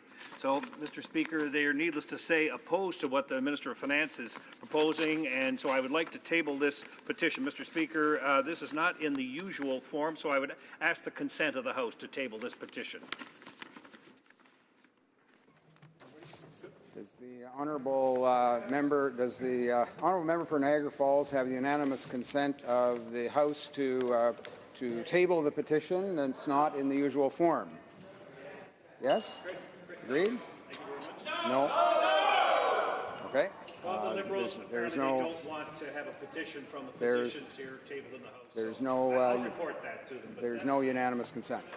All right, presenting petitions. Présentation de pétitions. The honourable member for Vancouver, Kingsway. Three petitions to table. The first is one from Canadians who signed an electronic petition E1018, which notes that the vast majority of Canadians oppose cruel and inhumane practices against animals, and they call on this House to work towards having Canada become an animal testing-free country by 2020, ensure that existing and future animals in labs be released in good health instead of being euthanized until animal testing is phased out by 2020. The second petition has to do with Canadians who are very concerned about the treatment of temporary foreign workers in this country. They point out that many of them are exploited and that there's inadequate protection for them. They call on this House to enact the recommendations laid out by the HuMA Committee in the Temporary Foreign Worker Program report issued in 2016. And finally, I have a petition signed by hundreds of people who are concerned about the Emerson report suggestions to dismantle established rules governing cabotage in Canada, and they call on this House to protect domestic Canadian seafarers and port assets to ensure that Canada has a strong domestic internal waterway system that protects Canadian jobs and Canadian maritime assets. Presenting petitions. The honourable member for London, Fanshawe. I have a petition from a number of people in my region who are very concerned about what is happening in regard to the protection of our rivers and lakes. And this particular petition pertains to the Thames River system. And as you know, Mr. Speaker, the Conservative government stripped the regulations in regard to environmental protection connected with the Navigable Waters Act. And that made hundreds of rivers and lakes vulnerable, including the Thames. And so, because the Liberal government has failed to keep its promise to reinstate environmental protection, these petitioners want the Government of Canada to support my private member's bill, C-355, which commits to prioritizing the protection of the Thames River by amending the Navigational Protection Act. Presenting petitions. The honourable member for Saanich Gulf Islands. Merci, Monsieur le Président. Thank you, Mr. Speaker. I have three petitions today, and it's a great honor for me to present a petition in favor of a national strategy for environmental education.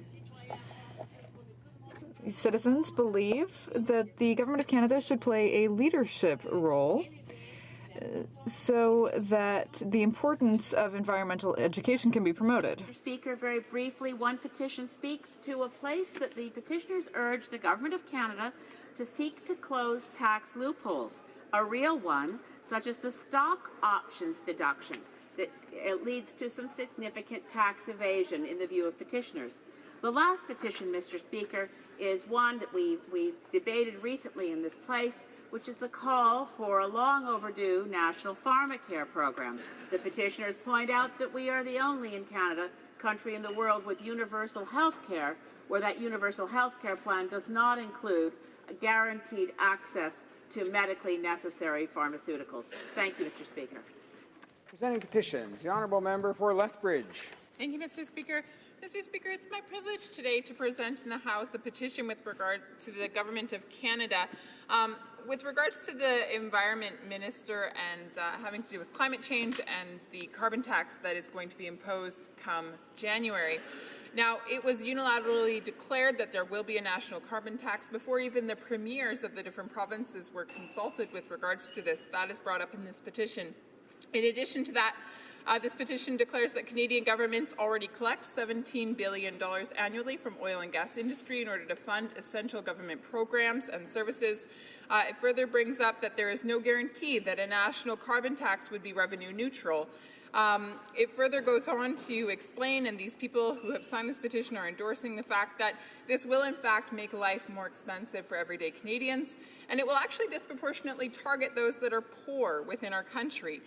It'll do this by increasing already high prices on gasoline, on vehicles, on clothing that we wear, on shoes, on the food that we eat. Basically, everything within Canadian society will go up in price. And so for that reason, and because we are already facing tough economic times here in Canada, I have many members within my riding who have signed this petition. They're calling upon the Government of Canada to not unilaterally impose any national carbon tax or pricing mechanism that would duplicate existing provincial programs and harm Canada's economic competitiveness domestically in North America or internationally. I think, Mr. Speaker, it's fair to say that basically what I'm holding in my hands is a cease and desist order. Presenting petitions, the Honourable Member for Nanaimo, Ladysmith. To solve once and for all the long-standing abandoned vessel problem, I bring again to this House voices from Ladysmith, Nanaimo, Gabriola Island, and Honeymoon Bay, calling on the government to vote in favour of my bill C-352, which would make Coast Guard the responsible agency, the one-stop shopping for dealing with emergency abandoned vessels, and also institute a program in cooperation with coastal communities and the provinces to deal with vessel recycling, finding new markets for fiberglass, preventing the oil spill risks that abandoned vessels pose. And I urge the Parliament and this government to take the advice of these petitioners and act now for coastal communities. Presenting petitions, présentation de pétitions. Questions on the order paper. The Honourable Parliamentary Secretary of the Government House Leader. Yes, thank you, Mr. Speaker. I would ask that all questions be allowed to stand at this time, please. Is that agreed? Agreed? Agreed and so ordered.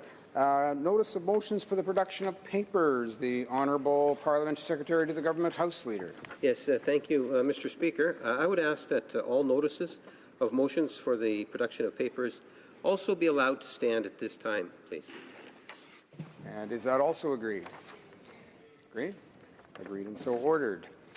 Orders of the day. Ordre du jour. Orders of the day, government orders, government bills, commons, resuming debate at second reading of Bill C-57, an act to amend the Federal Sustainable Development Act. Resuming debate, the Honourable Member for Pontiac. Thank you, Mr. Speaker. Today I'd like to share my debate time with the member from Whitby. And I'd like to speak about an issue in relation to Bill C-57 that is really important, not just to all Canadians, but in fact to many Pontiac constituents of mine. As you'll understand, there are a great number of Pontiac residents who work as public servants within the federal civil service, and many of them across all departments recognize the importance of the federal government as an entity, as a whole, contributing to a greater degree to achieving our sustainable development objectives. So it's for this reason that I rise with great pleasure today. I think it's really important that we have a discussion about what the federal government can do as an entity to better the outcomes towards sustainable development, whether that's with regard to climate change or the reduction of the use of toxic substances. This is an important issue in my riding. Le projet de loi C-50. Bill C-57, an act to amend the Federal Sustainable Development Act, was tabled in the House on June 19th, 2017, by our Minister of the Environment, the Honourable Catherine McKenna. And this bill amends the Federal Sustainable Development Act, which has been enforced since 2008. The bill will broaden the application of the law, will make the federal strategy development process more transparent, and it will increase accountability before Parliament. To be said here is that this Federal Sustainable Development Act is important because it helps create a federal sustainable development strategy. And to many Canadians, this is internal business of the government, and it is, but it's business that reflects the interests of all Canadians. Because if one considers how many buildings are operated by the federal government, how many cars are purchased by the federal government, what kind of procurement measures are procurement decisions are made by the federal government, one can see just how important and how impactful a federal sustainable development strategy can be. Alors, la loi oblige les ministères. The Act obliges federal departments and agencies to develop their own sustainable development strategy. And each strategy must have action plans and objectives that reflect the federal strategy and that help meet its targets. Of course, they have to take into consideration the mandate of the department or agency. The Commissioner for Sustainable Development would have to oversee this and oversee how the departments and agencies implement their strategies. This is a very good example of how things work under a Liberal government. The Standing Committee on the Environment and Sustainable Development carried out an assessment of the federal Act in the spring of 2016. A study was a perfect example of how Parliament can work when there is collaboration between different parties. This was actually the very first piece of work that I had the privilege of being involved in with the Standing Committee on Environment and Sustainable Development, and I would like to take this opportunity to commend my colleagues on the opposite side, both Conservative and New Democratic, with also some good input from our Green colleagues as well, working together in recognition of the fact that the Federal Sustainable Development Act wasn't a perfect law. And one of the reasons it wasn't a perfect law was because it was in fact passed, as I mentioned, in 2008 as a private member's bill. So the law itself wasn't a government, wasn't a piece of, didn't emerge as a government bill back in 2008, and it needed some updating. So parties worked together in this committee and came forward with some really interesting proposals for reform. I should add that these proposals were unanimously agreed upon, and they were tabled here in the House by the chair of our committee. So this is the result of a positive process, a process that the Minister of Environment clearly took note of, and she herself responded very positively to our report, and that is why we see before us Bill C-57, which reflects a number of the amendments that were proposed by our committee. Alors, l'étude que nous avons... The study that we did shed light on some of the weaknesses in the current process when it comes to the implementation of the Sustainable Development Act. And the study also led to 13 recommendations. The minister, on behalf of the federal government, proposed changes that would improve the effectiveness of the law and the performance of the federal government when it comes to sustainable development. The bill means that more federal departments and agencies would be subject to the Act, and all departments and all agencies listed in Schedule 1.1 of the Public Finance Act, and all organizations in Schedule 2 would also be included. Sustainable Development Act, and I think that's a very, very positive development. Le cadre juridique. The legal framework for the development of a federal sustainable development policy should increase the transparency of the government decision-making process and as well as the environmental process. Secondly, the Sustainable Development Strategy should favor cooperation between departments and agencies in order to promote sustainable development on a national and international scale. The goal, of course, being to improve the quality of life of Canadians. The bill lists a certain number of legal principles that must be considered during the development of a sustainable development policy. So, for example, you'd have to take into consideration environmental factors, but also the following factors: intergenerational impacts, the precautionary principle, the polluter pay principle, the internalization of costs, openness and transparency, the contribution of Indigenous peoples, cooperation, and a results-based approach. About the issue of principles in this bill, and I'll come back to that momentarily. There will also be improvements. when it comes to consultations on sustainable development. The bill specifies the role, which is to advise the minister on all matters touching on sustainable development. It amends the composition of the advisory body from 3 to 6.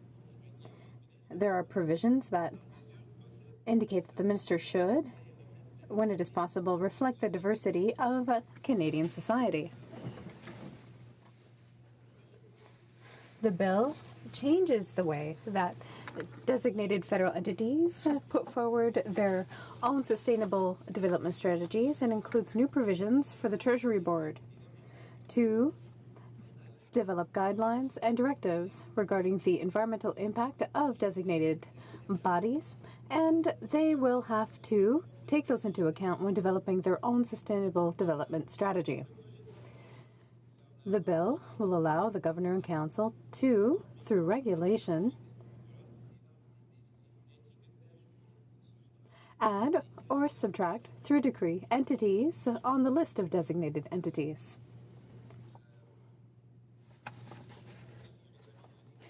I should also mention that the bill adds a new measure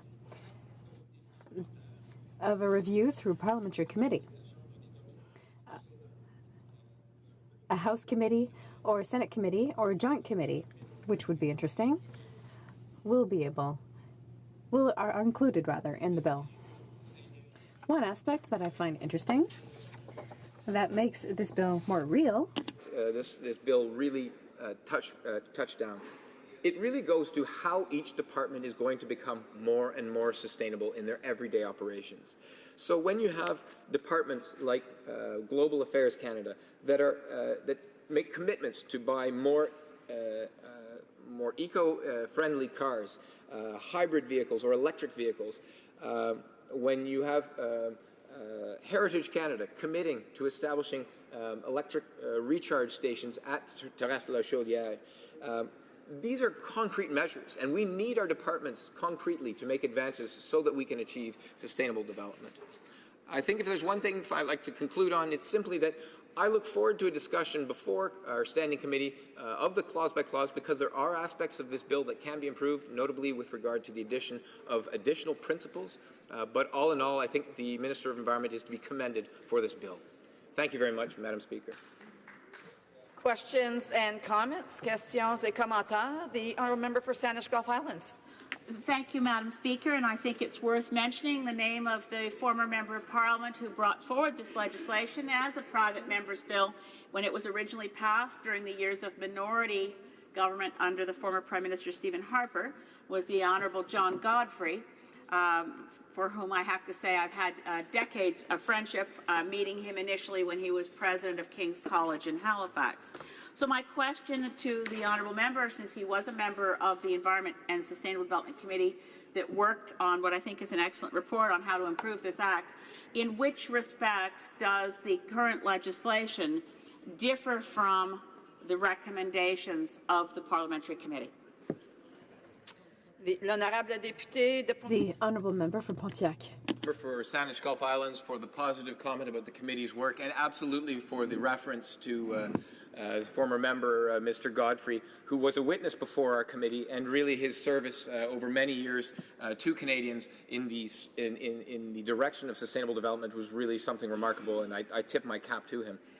With respect to the committee's report and the government's proposed legislation, I think that this is we're looking forward to a back and forth, as I said, and certainly I don't think that the Minister of Environment is closed-minded as regards suggestions for how it could be improved.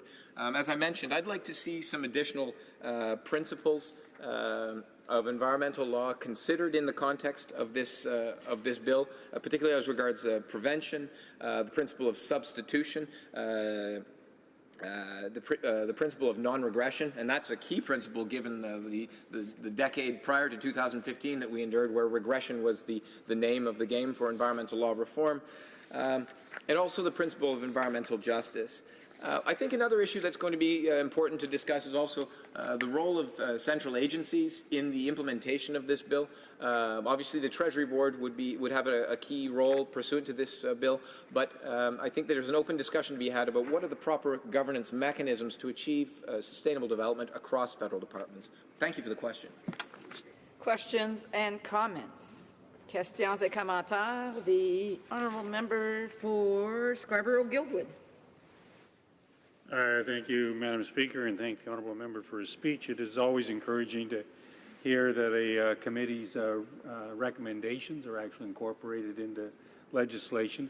So, for the purposes of people who are not familiar with this piece of legislation, such as a person as myself, what actual concrete difference will this legislation and post this legislation mean, for instance, say, to a department such as the Department of Justice or the Department of Public Safety, so that people have a concrete feel of what will this legislation make in terms of real difference to real departments?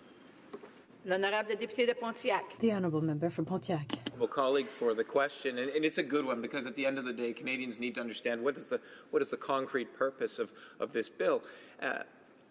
Department by department, there are sustainable development strategies that are developed pursuant to the existing law. But there are many federal entities, agencies that are not covered within the ambit of this legislation.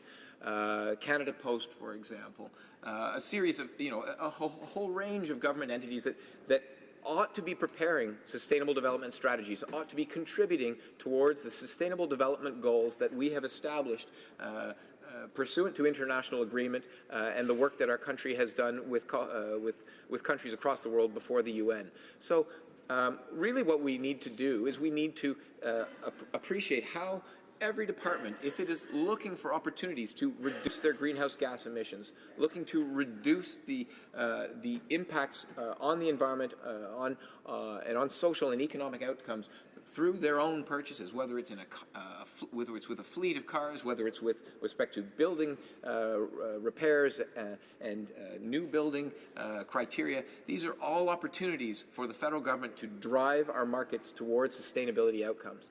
And I think the Canadians would be supportive of that, and particularly in the Pontiac, where we have so many civil servants who are working in these buildings and driving these fleets of cars. Thank you for the question. Resuming debate, reprise de débat, the Honourable Parliamentary Secretary to the Minister of International Development. Thank you, Madam Speaker, and I'm proud to be standing here today to speak on Bill C-57, an act to amend the Federal Sustainable Development Act. I want to thank the House Standing Committee on Environmental and Sustainable Development for the recommendations for legislative amendments to strengthen the Act. In October 2016, the Minister of Environment and Climate Change agreed with recommended amendments and committed to report back within 1 year on action taken. The bill responds to the committee's recommendation by shifting the focus of the Federal Sustainable Development Act from planning and reporting to results, and increasing the accountability of departments and agencies for setting and achieving ambitious sustainable development targets. As Parliamentary Secretary to the Minister of International Development and the Francophonie, I understand that the 2030 Agenda on Sustainable Development is the defining global framework of our time, and I'm glad to see that Canada is fully committing to the agenda, both home and abroad. And it is here that I will start, Madam Speaker, with an example of how Canada is achieving the Sustainable Development Goals, the SDGs, worldwide. In Ghana, in January, I had an opportunity to visit Ghana, and through the work of the Canada Fund for Local Initiatives, administered by a local Ghanaian non-governmental organization, HoC, aims to empower community members, especially women, to sustainably manage their own mangrove resources, resulting in productive and profitable fisheries, coastal ecosystem conservation, and improved resilience and rural livelihoods. This project operates in 2 small communities in the coastal town of Winneba, Ghana, and it seeks to build resilience against climate change, promote a sustainable multi-land use approach for the management of the mangrove ecosystems, and the project works with women groups to build their capacity and the capacity of their members for businesses and within the value chain. And finally, the project aims to restore the ecological integrity of degraded mangrove stands and the adjacent ground that surrounds it. So often we think of development in terms of developing countries and developed versus developed countries. It's here versus there. But in order to achieve the 17 goals and 169 targets, we need to work together. The interconnectivity of the SDGs, the Sustainable Development Goals, forces us to work across country borders, but of course, here at home, across provincial borders as well. And the ability to work together is best demonstrated through our young people. In early June, I had the pleasure of meeting 40 children in grade 3 to 11 from Toronto and Niagara through the Millennium Kids. They presented me with gift boxes representing the SDGs that showed how the goals apply both home and abroad. Millennium Kids are interested in Canada's funding for development, Canada's plan to implement the SDGs, and building greater awareness for the SDGs. Young people like the Millennium Kids will most be affected by the actions we take today, the actions we take to tackle the problems that face our world, including climate change. Their concerns should be our concerns, and I'm glad to see this legislation providing a roadmap towards solving the problem that will affect our youth for years to come. Residents in my town of Whitby and the region of Durham understand as well that changes that we face can be summarized by warmer, wetter, and wilder weather. Durham's Community Climate Adaptation Plan includes 18 proposed programs that address local adaptation measures within Durham region. Since much of Durham's physical infrastructure was built from the period of 1950 to 2000, it was designed to be resilient to climate in that period. The region understands that this climate no longer exists. As I said, it's wetter, it's wilder, it's warmer. And so we not only need to upgrade our infrastructure to make it more resilient to climate of the present, but look ahead to see how we could build resiliency within our communities. So even within our small towns like Whitby, we are taking the necessary precautions to build a more resilient community. On October 6th, the Minister of Environment stood in this House and defined sustainable development as development that meets the needs of the present without compromising the ability of future generations to meet their own needs. I'm glad to see that Bill C-57 includes an expanded set of sustainable development principles, including pollution prevention and intergenerational equity. The important principle that comes to mind when I think of the Millennium Kids and the residents of Whitby. Canadians of all ages have clearly told us that they want a sustainable future for Canada. And this bill clearly shows that sustainable development and the environment are top of mind and a major priority for our government going forward. But, Madam Speaker, in the time that I have remaining, and I'm not sure how much time that I have remaining, Madam Speaker, 4 minutes, I would like to demonstrate how our government has already proven in the work that we've done so far, how we've committed to these 17 Sustainable Development Goals, and to also recognize that there is more that we can do, but we're building on a track record and one that is positive. When we look at goal number 1 and goal number 2, no poverty or zero hunger, we're developing a poverty reduction strategy. We've introduced legislation like the Canada Child Benefit that will lift hundreds of thousands of children out of poverty. We've, as well, give more money to 9 out of 10 families. When we look at goal number 3, good health and well-being, we've made a commitment to $5 billion to ensure the mental well-being of our young people under the age of 25. When we look at goal number 4, quality education, we're making it easier for adults to go back to school, boost their skills, and get new certification by expanding Canada's student grants. We're creating thousands of new work and co-op opportunities so that people could have the skills that they need to have good quality of life. Goal number 5, which is central to my work as within international development, is gender equality. We led by example with a gender-balanced cabinet. Budget 2017 was the first ever to include a gender statement.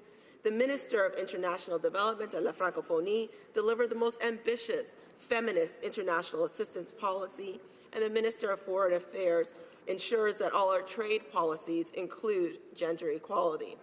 When we look at goal number 6, clean water and sanitation, our commitment to eliminate boil water advisories is something that remains top of mind for our government.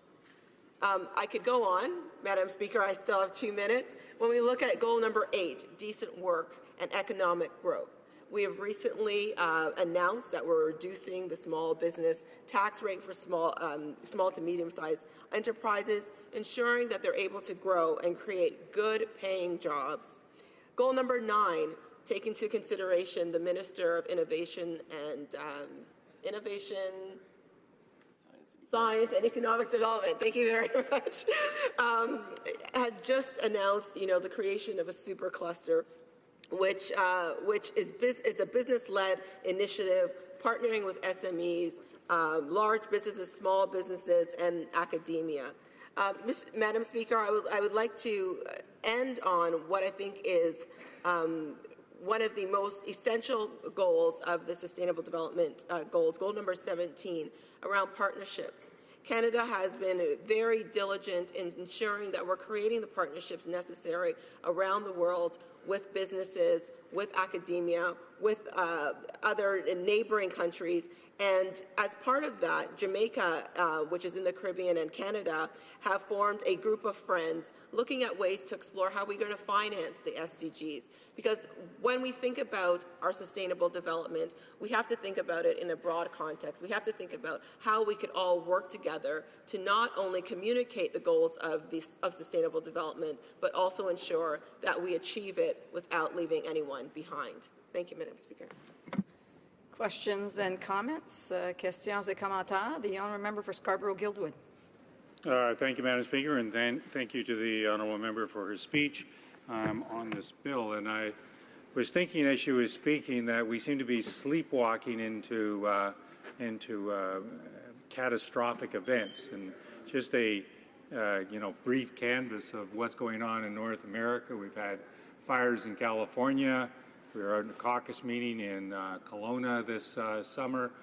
Fires all up and down the BC interior. Catastrophic hurricanes in Houston and in Florida and the Caribbean. And I know the honourable member has ties to the Caribbean. So I wonder whether the honourable member might be prepared to comment on this apparent sleepwalking, particularly by some members of not only this House, but particularly Congress and in the United States, about these catastrophic events that seem to be becoming much more frequent, and for which we don't seem to be willing or able to prepare in any kind of a fashion. The Honourable Parliamentary Secretary to the Minister of International Development. Well, thank you, Madam Speaker. I'd like to thank my honourable colleague for his question. As I mentioned in my speech, the developments in terms of weather around the world is wetter, it's warmer, it's wilder.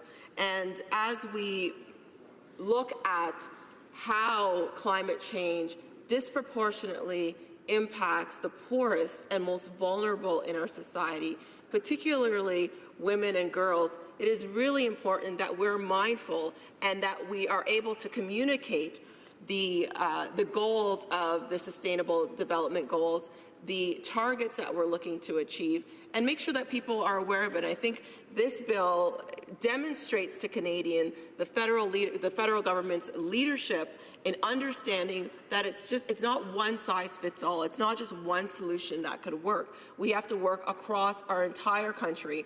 As I mentioned, in the region of Durham, we have 18 proposals that will help within our own small region to make a contribution to achieving the Sustainable Development Goals. The province is doing it, municipalities are doing it, federal governments are doing it, and we're working together to ensure that we are building more resilient communities, we're building more resilient countries, and we're building a world in which everyone could grow to reach their full potential. Thank you, Madam Speaker. Questions and comments? Questions et commentaires. The honourable member for Scarborough-Guildwood. Well, it looks like the honourable member and I will be carrying on this debate for a few minutes. I'm asking a question in respect of her capacity as the parliamentary secretary for the International Development Minister, and can she elaborate on the issue of climate change resilience as we meaning Canada, provide aid and development assistance to various vulnerable countries, the very vulnerable countries that she talked about, the ones that are, in many instances, the victims of climate change. The Honourable Parliamentary Secretary to the Minister of International Development. Well, Madam Speaker, as I mentioned, our job throughout international development is to really work with our partners and tremendous partners that we have around the world. And at this point, I would like to say thank you to them for the work that they do day in and day out. But as we see these catastrophic events happen around the world, whether it's floods or it's hurricanes, these are the individuals, our partners, who are on the ground and step up during those very difficult and trying times. So I'd like to thank them for the work that they do.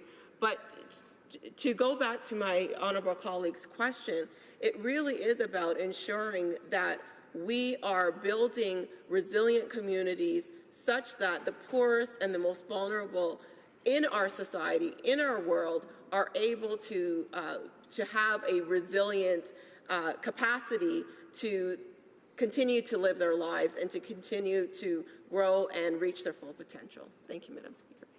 Resuming debate, reprise de débat, the honourable member for York Simcoe. Thank you very much, Madam Speaker, and I'm delighted to have the opportunity to speak today on the subject of sustainable development and the environment. And the bill, of course, in question seeks to amend the Federal Sustainable Development Act, and it does so by looking at changing its purpose and simply by adding some other nice words to advance sustainable development, to respect Canada's domestic and international obligations to sustainable development with a view to improving the quality of life for Canadians. And the problem for the Liberals with this bill, with the Act which seeks to establish a strategy for what they do on the environment for so many things, is the difference between good-sounding words and action that is dramatically different from the good-sounding words. And we see it on so many files, but the environment file is a perfect example. For example, on the environment, we of course hear the Liberals often talk about the importance of combating climate change. The member before me just did that. But what did the Environment Commissioner of Canada have to say about the efforts of this Liberal government on exactly that environmental file? Well, I'll quote, "We concluded that Environment and Climate Change Canada, with support from other government departments and agencies, did not make progress towards meeting Canada's commitments to reduce greenhouse gas emissions. We concluded that Environment and Climate Change Canada, in collaboration with other federal partners, did not provide adequate leadership to achieve the federal government's adaptation to climate change impacts. There was no action plan or clear direction to ensure that the federal government would integrate climate change consideration into its own programs, policies and operations." And the Environment Commissioner also said of this Liberal government's efforts on the environment and climate change, "Most of the federal departments and agencies we examined did not take appropriate measures to adapt to climate change impacts by assessing and managing the climate change risks to their programs, policies, assets, and operations. Stronger federal leadership is needed." Like so many other areas on the environment, on sustainable development, the Liberals talk a great talk, but they simply don't deliver results. There are many I know. I served under a leader who I know was very much motivated as Prime Minister to be judged by his results, because it kind of grated him that for years and years the Liberals would say great things but never actually deliver the results. There was that gap between great-sounding words and actual action, and he wanted to be judged by those results, and our government could be judged by those results and those actions.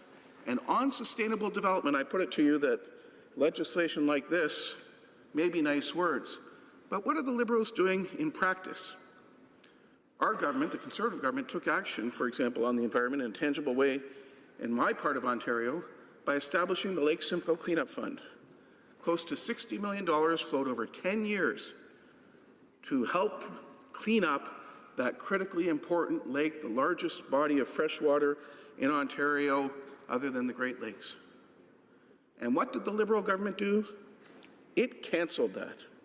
An actual program that was helping sustainable development, helping eliminate and reduce environmental impacts, that was doing positive things and delivering results for the environment, and the Liberals cancelled it. That's when I talk about the difference between words and results, and words and deeds. Liberals may talk a good line on the environment, but when it comes time to actually acting, as they've done with the Lake Simcoe Cleanup Fund, they are environmental vandals, putting back the cause of the environment, putting back the cause of sustainable development. What was the Lake Simcoe Cleanup Fund? Well, as I said, it was an innovative fund. It was $60 million over 10 years, 2 5-year tranches, but it focused not on building a bureaucracy, not on great policies and speeches and marketing. It focused on actual measures and actions and steps taken to improve water quality, to reduce environmental impacts, actual remediation efforts that delivered physical results on the ground. And what's more, it did so without a bureaucracy, using volunteer committees, folks that have been involved in environmental cleanup issues in the community for years, that assessed projects, and also groups. The funding was given to those groups to carry out projects, and they used it to leverage money. It's estimated that that $60 million over 10 years actually produced well over $200 million in real remediation work because of matching funds and in-kind contributions from partners and volunteer contributions from organizations. And that made real results happen. The Lake Simcoe Conservation Authority would tell you that they were able to make development in the watershed more sustainable, to ameliorate some of the impacts of previous development, to make sure that new development actually was sustainable for the future. That's the kind of thing that was happening because of the Lake Simcoe Cleanup Fund. And what did the Liberals do? They cancelled that. They cancelled that, harming the quality of life for people throughout the Lake Simcoe watershed. Under this Lake Simcoe Cleanup Fund, how was the environment protected? How did we see sustainable development? Well, over 72,000 trees, shrubs, and grasses were planted in the watershed to help prevent and reduce phosphorus runoff. Phosphorus being the major contribution to eutrophication of the lake and harming the lake's health. Over 20,000 meters of fencing was installed to restrict 1,300 livestock from fouling watercourses, again adding nutrients that would harm the water quality. 5,000 kilometers of stream and lake bank were stabilized. And significantly, in previously developed areas, stormwater pond retrofits were undertaken. What's significant about it is that not only was it encouraging sustainable development, it was going back to previous development that wasn't sustainable and making it sustainable and improving environmental impacts. And what did the Liberals do? They cancelled that. What were some of the projects that were funded? The kind of projects that the Liberals have now cut off funding for? Well, things like the Adopt a Stream Crossing program run by the Regional Municipality of York. And the recipients stabilized and revegetated stream shoreline areas with native plant species and encouraged the community to become stewards of those streams. Educating landowners and others through these actions was a main component of the program. And that, again, resulted in a more sustainable environment. Liberals have now cut off that funding. The Lake Simcoe Region Conservation Authority got funding for a program called Conserves. The recipient will support projects including retrofitting septic systems, tree planting, improving retrofitting streams, online ponds, stormwater management pond retrofits, managing milk, house waste, managing manure, livestock restrictions, controlling cropland erosion, enhancing wildlife habitat, and irrigation water management. Again, real, physical measures on the ground that delivered sustainable development, that produced results for the environment. Not high-minded words, not fancy opportunities for politicians to make speeches and people to puff themselves up and be proud of saying the right things. You know what? It's not enough that your heart is in the right place. It's your actions that matter. And the actions of the Liberal government on the Lake Simcoe Fund was to cancel it. Over 200 projects like those I've already read to you, and there are more. The Oro Medonte Best Management Practices, again, something that focused on improving sustainability of development locally. Rewilding Lake Simcoe, this was a great one. The people in the new Nature New Stewardship Program, run by the Ladies of the Lake Conservation Association, they delivered 24 on-the-ground restoration projects. And they also developed a set of unique urban-suburban best practices to improve habits. This was specific to the watershed, specific to the kind of private lake beach associations they had. Remarkable, great work that engaged the community, that involved volunteers, involved citizens, and they did real physical things to remediate the lake. And all they needed was a little bit of help, a little bit of funding from the government, and they would take that initiative and that leadership, and they did that stuff. But no, now the Liberal government has cancelled the Lake Simcoe Cleanup Fund and the kind of projects that it was producing. There was the rainscaping retrofit program for low-impact development demonstration projects. Can you think of anything that is more focused on sustainable development? How can we take normal development of houses and reduce their environmental impact in this sensitive area on Lake Simcoe and make it more sustainable? This project, which was again through the Conservation Authority, will identify opportunities to control phosphorus and improve water balance in 7 major urban centres in the Lake Simcoe watershed. Each of the 7 municipalities will undertake one low-impact development demonstration project. The projects will help transform current stormwater practices in both developed and to-be-developed lands. Low-impact development methods to be demonstrated will reduce water pollution, especially phosphorus, alleviate flooding, reduce stream bank erosion by controlling water quantity and increasing infiltration of rainwater back into the ground. That is physical, actual, real, sustainable development. That's the kind of stuff that was going under the Lake Simcoe Cleanup Fund, but the Liberal government has said no. We have cancelled that. It's over. We're going to talk about the environment. We're going to say nice words.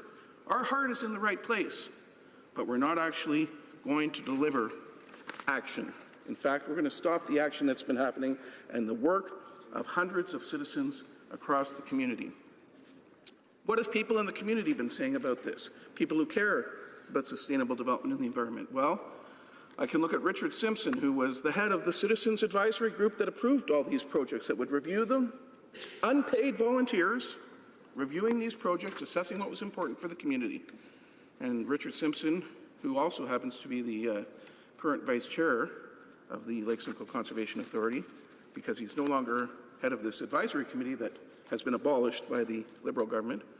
He said the Lake Simcoe Cleanup Fund Advisory Board was proud to select projects for funding and work with partners across the watershed to deliver real results for Lake Simcoe's environment. The cancellation of the fund puts Lake Simcoe at risk once more, and it is disappointing given how much progress has already been made to clean up Lake Simcoe. And there are more comments. People have written to me telling me their views. John from Newmarket said, all reports from the Lake Simcoe Conservation Authority point to improved water quality. This affects water quality for towns around Lake Simcoe. Tell the Liberal government not to reverse these improvements. People care that this fund is cancelled. People in the communities were engaged. It was real results for the environment. The real action from the Liberal government is to cancel that. Stephen from Keswick, he said, I live on the shore of our Great Lake Simcoe and I've seen it go from bad to much cleaner as a result of the cleanup fund. It must be continued to keep the ecosystem healthy. Sue from Brown Hill said, having fresh, clean water is one of our treasures. Cancelling the Lake Simcoe Cleanup Fund is a very sad 1 step forward, 2 steps back. That was Sue from Brown Hill. All of these people understand what our Conservative government understood. Let's be judged by our actions and what we really do. Let's deliver material results. That's what the Lake Simcoe Cleanup Fund did.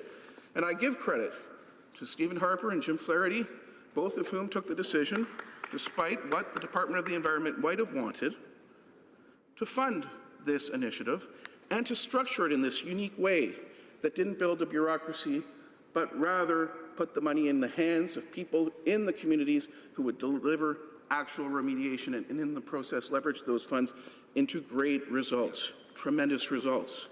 And we've seen results. Guess what? There are native species now, and we didn't think this would happen in the short time that it did. The Conservation Authority has expressed surprise that improvements were as great as they were. We thought there'd be 15 to 20 years before you'd start seeing improvements, but already 5, 6, 7 years in, native species that hadn't bred in the watershed, cold water fish species, were suddenly returning and breeding in that watershed, the Lake Simcoe watershed. Real results were happening for the environment. It was improving. And phosphorus levels were measurably being reduced. Testing is undertaken all the time by the Ministry of Natural Resources in Ontario. And why is it so important? Lake Simcoe is an area that's under huge pressure from, guess what? Development. Massive new subdivisions going in. The provincial Liberal government has identified Barrie on the shores of Lake Simcoe as a growth target area. You would think that that would make it, if you cared about sustainable development in a serious way, you would think that that would make it a target area for efforts to do. You'd want to reinforce something like the Lake Simcoe Cleanup Fund, but no, the Liberals instead chose to cancel it. And in fact, Eleanor from Sharon is another one who wrote to me, and she made exactly that observation. With all the development in our region, it's important that the Lake Simcoe Cleanup Fund continues. So, while I commend the effort that went into this bill, and I think the bill is fine, the bigger question when we talk about sustainable development is not getting nice words about objectives and creating strategies and so on. It's what are your actions? What do you do on the ground? What are you doing for the environment? The Environment Commissioner has said the same thing the people in Lake Simcoe are saying. This government may say nice things, but their deeds do not match their words. In fact, the very opposite. And we've seen that with this very dramatic cancellation of the Lake Simcoe Cleanup Fund. It's a very sad thing to have happen. And I can tell you, as one who worked with so many of these community organizations, I can, tell you some of them. They were just remarkable people. The Ladies of the Lake were one I mentioned. Save the Turtles, a beautiful little group out of Oro Medonte. I think it was Kids for Turtles. That was another one. And there were remarkable groups throughout. Rescue Lake Simcoe Coalition, the conservation authorities, the municipalities, even provincial departments eventually got engaged and started supporting and helping out with some of these projects.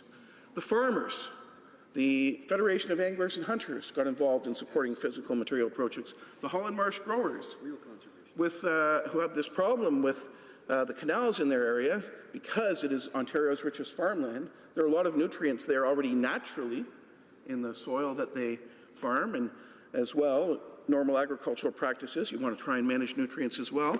Well, guess what? They had an opportunity to donate land.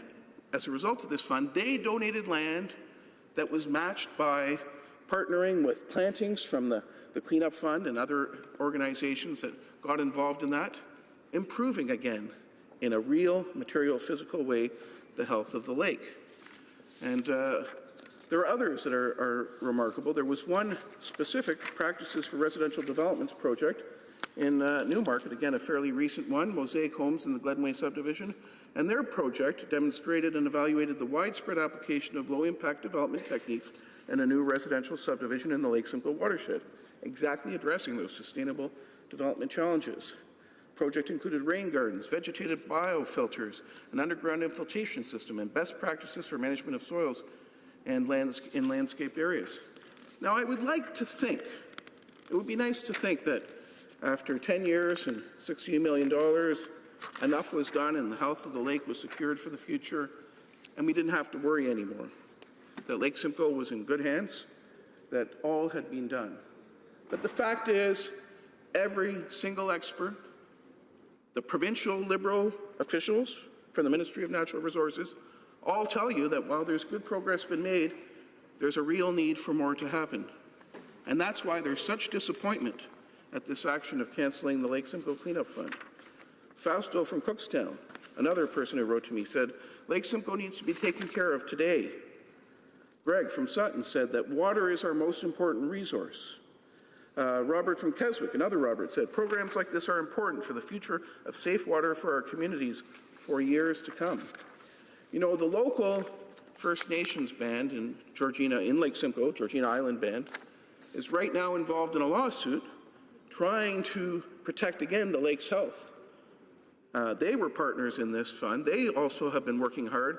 And why are they concerned? Because there's a proposal for a new large sewage waste treatment plant in the watershed. While there was work done on that, that's a legitimate concern.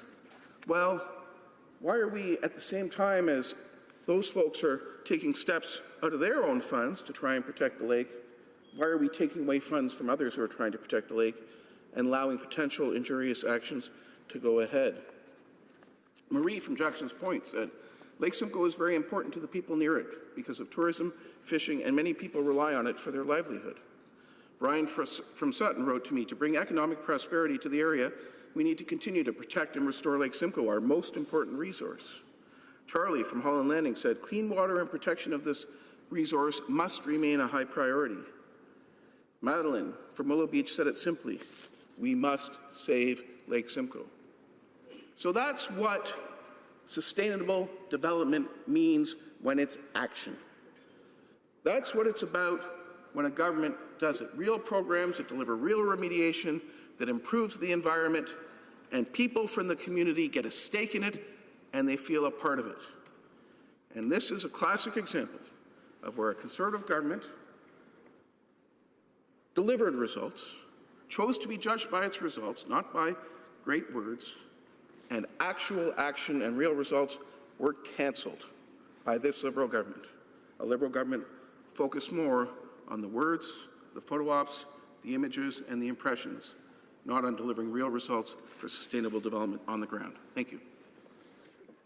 Questions and comments? The point of order, the honourable member for Kamloops, Thompson Caribou. I didn't want to interrupt my colleague, but certainly I think having an appropriate quorum is good when we have such fine speeches in this House. So I'd like to do a quorum call, please. Yeah. There is a quorum in the House. The honourable questions and comments. The honourable parliamentary secretary to the Minister of International Development. Thank you, Madam Speaker. And, you know, I don't know if I should be impressed or offended at the member opposite claiming to be a steward of the environment when they took such deliberate action at gutting environmental protection over the 10 years of their mandate, gutting the Navigable Waters Protection Act, gutting the Canadian Environmental Assessment Act, gutting the Fisheries Act, gutting the Species at Risk Act. And I could continue to go on, Madam Speaker, but how could he stand and preach environmental stewardship, knowing full well that his previous government blatantly abolished, dismissed, and had disregard for environmental laws? The honourable member for York Simcoe. You know, often you get moved by the concept of the word chutzpah. And today we just saw a good example of chutzpah. Someone complaining about changes to the Navigable Waters Act that merely a couple hours ago someone from the NDP was saying, hey, Liberals said they changed this, they haven't reversed it. Words but no action. And I believe that's the theme of what I was speaking about. Judge them by their actions. That's what Canadians are doing increasingly, judging them by their actions. And I can tell you, people in the Lake Simcoe watershed, my constituents, are not the kind of people who have a lot of time to sit down and write letters. They're busy people. They've got busy lives. But this action of cancelling the Lake Simcoe Cleanup Fund, shutting down the best thing that's happened for the environment here over years, that has had an impact. You know, my predecessor in this riding, and I don't want to say bad things about her because I believe she passionately cared about the environment. She said Lake Simcoe was her top priority. She was there for 11 years, over a decade. Not one penny for Lake Simcoe. Not one legislative change to help Lake Simcoe. None of the regulatory changes we brought in to ban the dumping of wastewaters, mandatory rules on invasive species, to stop bilge water from being dumped into the freshwater Great Lakes, things like that. All those things we did. No ban on phosphates and dishwasher detergent like we did. None of that stuff happened. But she did get some success. At the end of her time, she became appointed Canada's ambassador to the environment. There was something. Questions and comments. The Honourable Parliamentary Secretary to the Government House Leader. Yes, thank you, Mr. Speaker. You know, I sat in opposition when Stephen Harper made the decision to kill the Lakes Project out in Western Canada, in Ontario, the Northwest, and Manitoba. You know, this is something the experimental lakes was contributing to all sorts of wonderful projects that went even beyond the prairies in Canada. It was a fantastic organization. If it wasn't for the provincial government of Ontario, there's a chance that it might not have even survived. Now, there's an example, a real tangible example of Stephen Harper.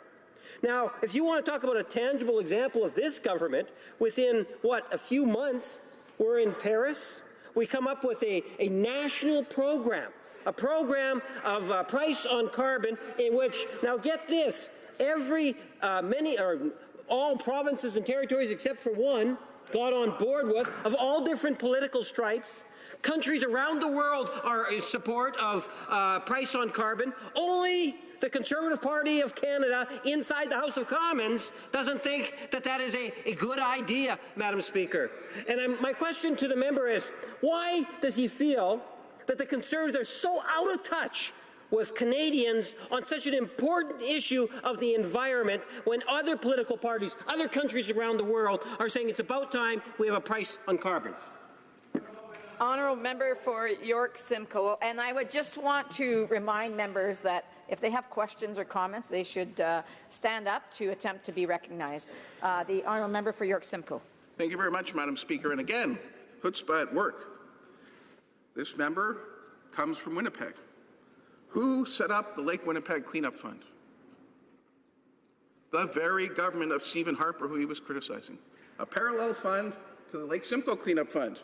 Once again, something that focused on real results on the ground for the environment. Where did it come from? The Conservative government. Once again. And, you know, he stands up here and complains about what happened to the lake. Well, the actual facts are, in Manitoba, what happened was the Lake Winnipeg Cleanup Fund was created. For the first time, there were real measures being undertaken, which had never been done before by any previous government, particularly the previous federal Liberal government that claimed to care about the environment, never spent a penny on it. Not one penny. Yet, along comes a Conservative government and does it. Why? Because it's real results, not words, not going to a fancy conference, jetting off to fancy conferences. That's Liberal action. Funding small community groups to do cleanup projects, to do tree plantings, to do shoreline restoration, to try innovative ways of reducing phosphorus inputs, working with hundreds of citizens like that, that's Conservative action. Not as fancy as the trip to Paris. Maybe not as much carbon emissions as the trip to Paris. Maybe not as many great meals. Tim Hortons kicked in some Timbits. It wasn't like those fine dining opportunities the Liberals had at the Climate Change Conference in Paris with all their friends. But I put it to you, the Lake Simcoe Cleanup Fund did a lot more in terms of real results for the environment here. Comments? The honourable member for Red Deer Lacombe. Thank you very much, Madam Speaker, and I truly want to thank my colleague. He speaks with much wisdom on this. As a former park warden and a conservation officer in the province of Alberta, somebody who's worked for Alberta Fish and Wildlife, somebody who's an active member of a Lacombe Fish and Game Association, as a hunter and as a fisherman, I spent a lot of my life actually working towards conservation, real conservation that actually produces real results. And I want to thank my colleague for his eloquent speech and his articulation on this. My question for him is, does he believe that the money that is leaving Canada to spend in various countries around the world, billions of dollars for the Climate Change Fund, money that is that the World Bank has said, and I'm sure he's been privy to the same discussions that I have as a lowly member of Parliament when he's been a cabinet minister, an esteemed cabinet minister for years, where we know that the World Bank individuals are using this money for project development in third world countries under some other means other than combating climate change. Would he please elaborate on the value of somebody like the Ontario Federation of Anglers and Hunters and the local groups who are actually doing real work on the ground instead? Honourable member for York Simcoe. Well, Madam Speaker, I went through some of the messages I was sent, and I actually skipped some. There were quite a few that actually made that point, the very exact point the honourable members made, which is, why is it that we're sending money overseas and taking away the money at the same time that was helping improve our local environment? What kind of trade-off is that? Is this and one of them said, is this the government of the Canada or the government of some other faraway place? And guess what? People care about their communities. And I didn't want to quote those things because I'm not going to necessarily dispute that we have a role internationally. I think we do have a role to help internationally. But our very first role is to help our own communities, to get our own house in order. Not the environment somewhere else. If we can't get our own house in order, if we can't clean up our own lakes and our own lands and focus on them, then we aren't doing our job. And that's why I say it's not words like sustainable development, it's actions that show that you're actually making sustainable development happen that matters. Any comments? We have time for a brief question. The honourable member for Saanich Gulf Islands. Thank you, Madam Speaker. Parenthetically, I'll note that the previous government under Stephen Harper slashed funding for Great Lakes cleanups, but I just wanted to make the point to the honourable member for Simcoe that the Paris negotiations didn't take place at the City of Paris, that there were not fine dining opportunities, that it was hard work at a place called Le Bourget, an airport set of hangars. The honourable member from Okanagan can clarify for him, because he attended, that we were in large warehouse facilities doing work to negotiate. I would wish it was possible to negotiate among 193 countries by Skype, but it's an intensely physical process. It requires 24-hour round-the-clock negotiations, and the Paris Agreement is not yet fulfilled, but it holds far more promise than anything done by the Stephen Harper administration. A very brief answer from the member for York Simcoe. I've been out there in the community with young kids, senior citizens, in their boots, up in the mud, when it's raining and pelting as they're trying to do some of these remediation works while they're planting trees and so on. It's not hard work. It's work they love. It's messy, it's dirty, it's cold, it's tough. But that's what they are doing for their environment. And they're not asking for any thank yous. They're not asking for their expenses to be paid. They're Canadians who care about their country and their environment. And this Liberal government has said to them, your efforts don't matter. The little bit of seed funding you needed to do your stuff, we're cutting it off. Your view of the environment is not part of our view of the environment. And I think that's a mistake. Point of order. The Honourable Parliamentary Secretary to the Government House Leader. Yes, thank you, Madam Speaker. There have been some discussions amongst the parties, and if you seek it, I think you will find unanimous consent for the following motion: that notwithstanding any standing order or usual practice of the House, at the conclusion of oral questions on Monday, November 6, 2017, the Speaker, a member of each recognized party, a member of the Bloc Québécois, and the leader of the Green Party each be permitted to make a statement marking the 150th anniversary of the first meeting of the First Parliament of Canada, and the time taken for these statements shall be added to the time provided for government orders. L'honorable secrétaire parlementaire. Does the Honourable Parliamentary Secretary have the unanimous consent of the House to move the motion? Agreed. The House has heard the terms of the motion. Is it the pleasure of the House to adopt the motion? Carried. À l'ordre, conformément à l'article. Order. It's my duty pursuant to Standing Order 38 to inform the House that the questions to be raised tonight at the time of adjournment are as follows. Member for Kamloops Thompson Caribou, Indigenous Affairs. L'honorable député de Mégantic. The Honourable Member from Mégantic-l'Érable, Ethics. Honourable Member for Sherwood Park, Fort Saskatchewan, Foreign Affairs. Resuming debate, reprise de débat, the honourable member for Yellowhead.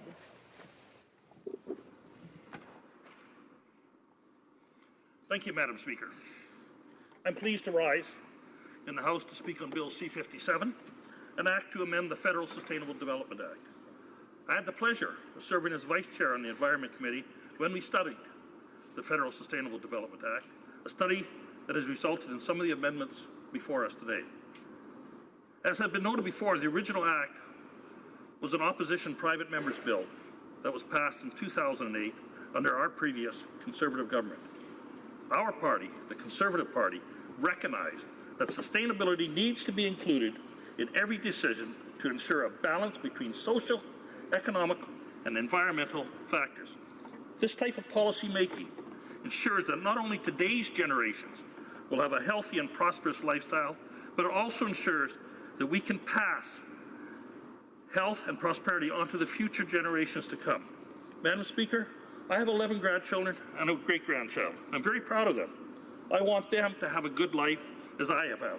I want them to enjoy what I have enjoyed traveling throughout this great country of ours, and I want them to appreciate the beauty of this land. The importance of sustainable development is something on which all parties agree. This is proven by the fact that the report by the Environmental Committee was unanimous. And while we're on that, Madam Speaker, a number of the Aboriginal witnesses that came from coast to coast to coast to give evidence to us on the committee also agreed that it was very important for them to be involved, and sustainable development was part of any agreement made between Canada and the Aboriginal community. Sustainable development is so important to the future of Canada and our grandchildren. Not only should environment factors be considered, but we need to also consider the social and economical pillars. For example, the National Energy Board mandate is to promote safety and security, environmental protection, and economic efficiency in Canada, public interest, and the regulations of pipeline, energy development, and trade. This ensures that Canada's pipelines are built to protect our environment while creating jobs and getting our oil to foreign markets. This is one of the reasons the National Energy Board gives compliance conditions to companies, with literally hundreds of conditions on the list. Given the board's commitment, as well as the commitment of companies to build safe pipelines in Canada, it baffles me why this Liberal government has found it so hard to make progress on pipelines such as the now dead Energy East pipeline and the gridlocked Northern Gateway pipeline. Our party is committed to sustainable development because it's about protecting our kids and grandchildren. But it seems this government is having a hard time implementing any of its policies. In a recent report titled Departmental Progress in Implementing Sustainable Development Strategies, tabled by the Commissioner of the Environment and Sustainable Development, the Minister and her government were giving failing grades in applying a Cabinet directive. The directive requires federal departments and agencies to consider environmental concerns early in the planning of policy and programs proposals before making irreversible decisions. What did the Commissioner conclude? She concluded that the directive has not been applied to almost 80% of the proposals. Wow, Madam Chair, 80% of the proposals. A clear failure by the Liberals. You know, if the Liberals were in school, they would not have got a pass mark. And they probably would not have gone on to the next grade because of such a failure. You know, the same thing applies in 2019, Madam Chair. This is a one-term government. They have failed Canadians in the environment. Another report titled Progress on Reducing Greenhouse Gases, the Commissioner concluded the Minister's Department did not make progress towards meeting Canada's commitment to reduce greenhouse gases. Yet, just before me, the Honourable Member from York Simcoe talked about the Lake Simcoe programs, Ladies on the Lakes. And he says, judge us what we did, not on the talk that we are giving. The Liberals are all about talk and no action, Madam Chair. No action. So I find it hard to believe when this Liberal government says that it is championing sustainable development and protecting the environment. According to the last surveys, they're not doing that. They aren't doing any of that, nor are they protecting Canadian jobs in the progress. With all of this considered, it really concerns me how this government is planning on protecting our future generations, not to mention the mountains of debt this government is piling on our grandchildren or the massive new taxes being proposed. Liberals really need to rethink their policy.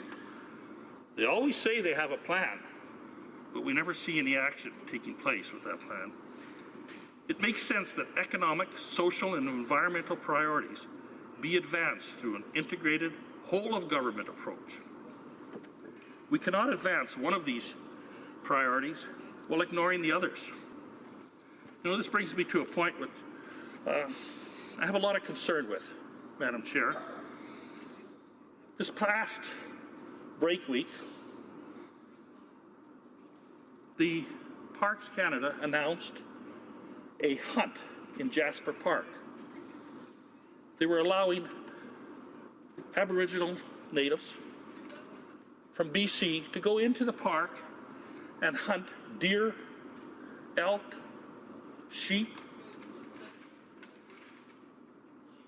No one was told about this until it slipped out that they were allowing them to come into the park, giving them a designated area to go and shoot.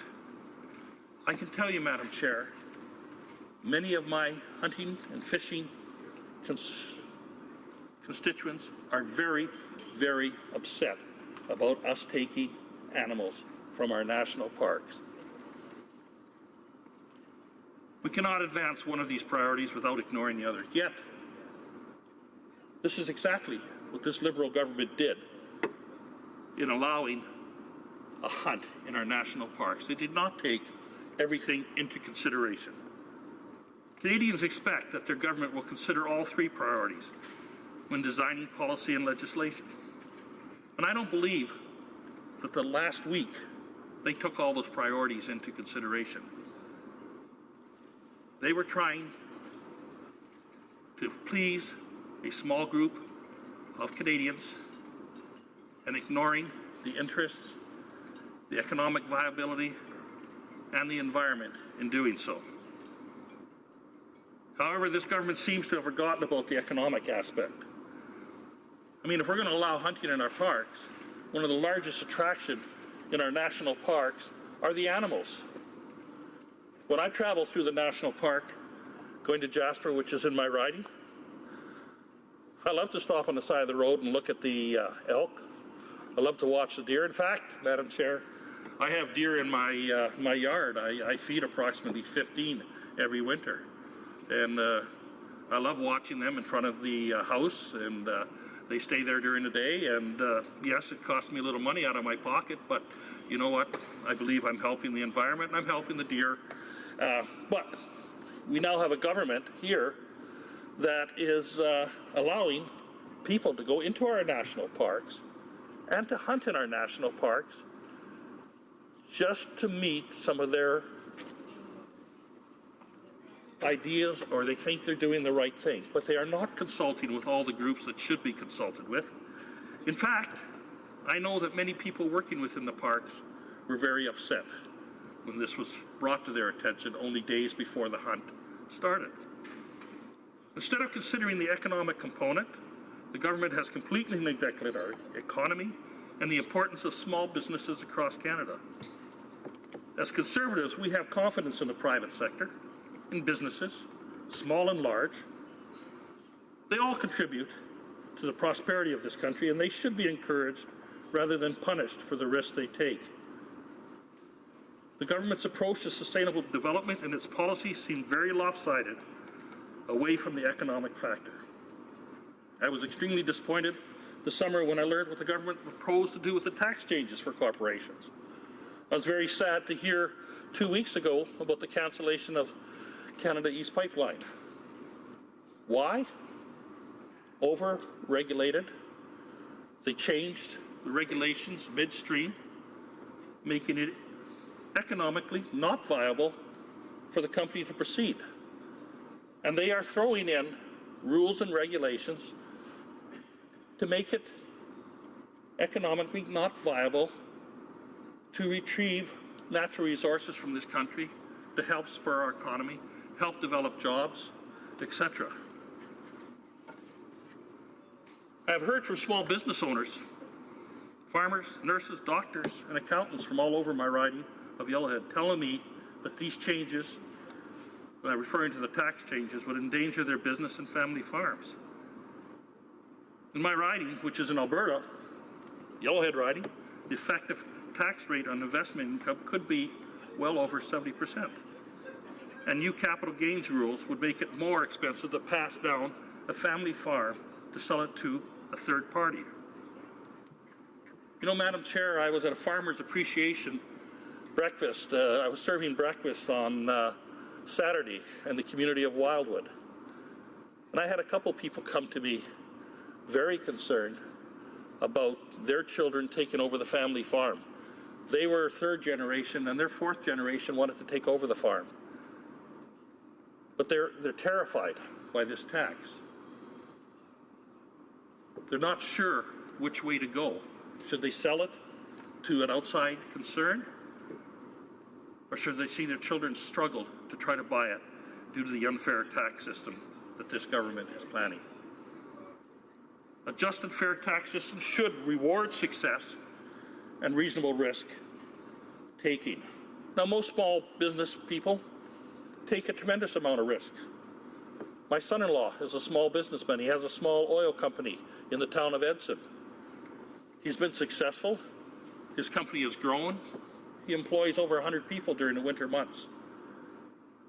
Yet he is taking a very large financial risk to employ these 100 people and to increase the economy of the town of Edson, the riding of Yellowhead, the province of Alberta, and the economy of Canada. He takes the risk, yet this government, across from us, wants to punish him for taking that risk. If he makes a little extra money and he puts it aside, they want to punish him, they want to take it. They want to tax him up to 73%. Is that fair, Madam Chair? Going forward, I hope this government will honestly consider sustainable development throughout its departments when drafting new proposals. And again, I go back to the Commissioner's report, which said that they failed. Why 80% of the departments just didn't comply with what they were asked to do. And that's alarming. And as I said earlier, it's a total failure, Madam Chair. How much time have I got left, ma'am? 7 minutes? Thank you. You know, one of the amendments to Bill C-57 would require more departments and agencies to contribute to the federal Sustainable Development Strategy, bringing the total to 90 departments and agencies. That's a lot of departments, Madam Chair. Currently, it only affects 26 departments. It would also require them to prepare strategies and to table progress reports on their implementation. So if we go by today's figures, 90% or 80% fail, that would there'd only be about 18 departments. If we're going to look at 90 departments, that would possibly do what they're supposed to do if we follow what's been happening over the last 2 years with this government. And that, Madam Chair, is sad statistical data. We can't continue to be so short-sighted in policymaking that we rack up billions of dollars in debt. And yet this government is doing exactly that, Madam Chair. They always talk about, oh, we got elected. We said that we would have a small deficit. Small deficit was about $10 billion. But that grew to well over $30 billion in the first year and in the second year. And we'll probably be shocked in what it will be in the third year, Madam Chair, but we have to wait to see. You know, we teach our children. I have 4 children, Madam Chair, and we taught them when they got their first credit cards that they should not accumulate long-term debt in exchange for short-term unnecessary spending. Don't spree and go out and buy things that you can't really afford. Yes, it might be nice to have them, but if you can't afford them and you can't pay for them, don't buy them. Yet, this Liberal government is not setting a good example to follow.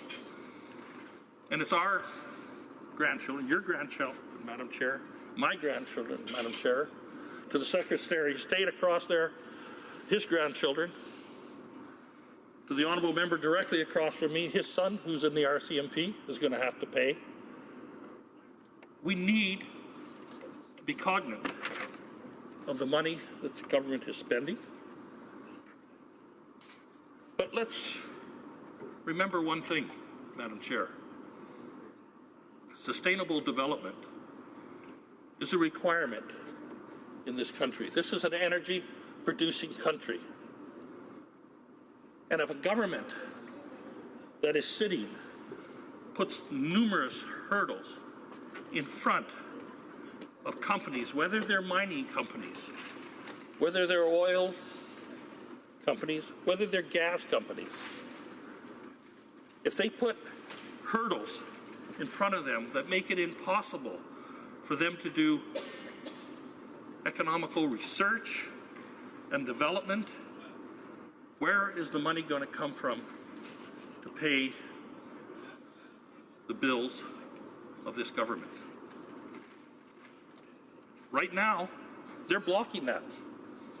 The oil and gas sector was one of the largest contributors to Canada's economy, and they have made it virtually almost impossible to take the natural products from the earth, the oil and gas, in the province of BC, in the province of Alberta, in the province of Saskatchewan, and get them to an international market.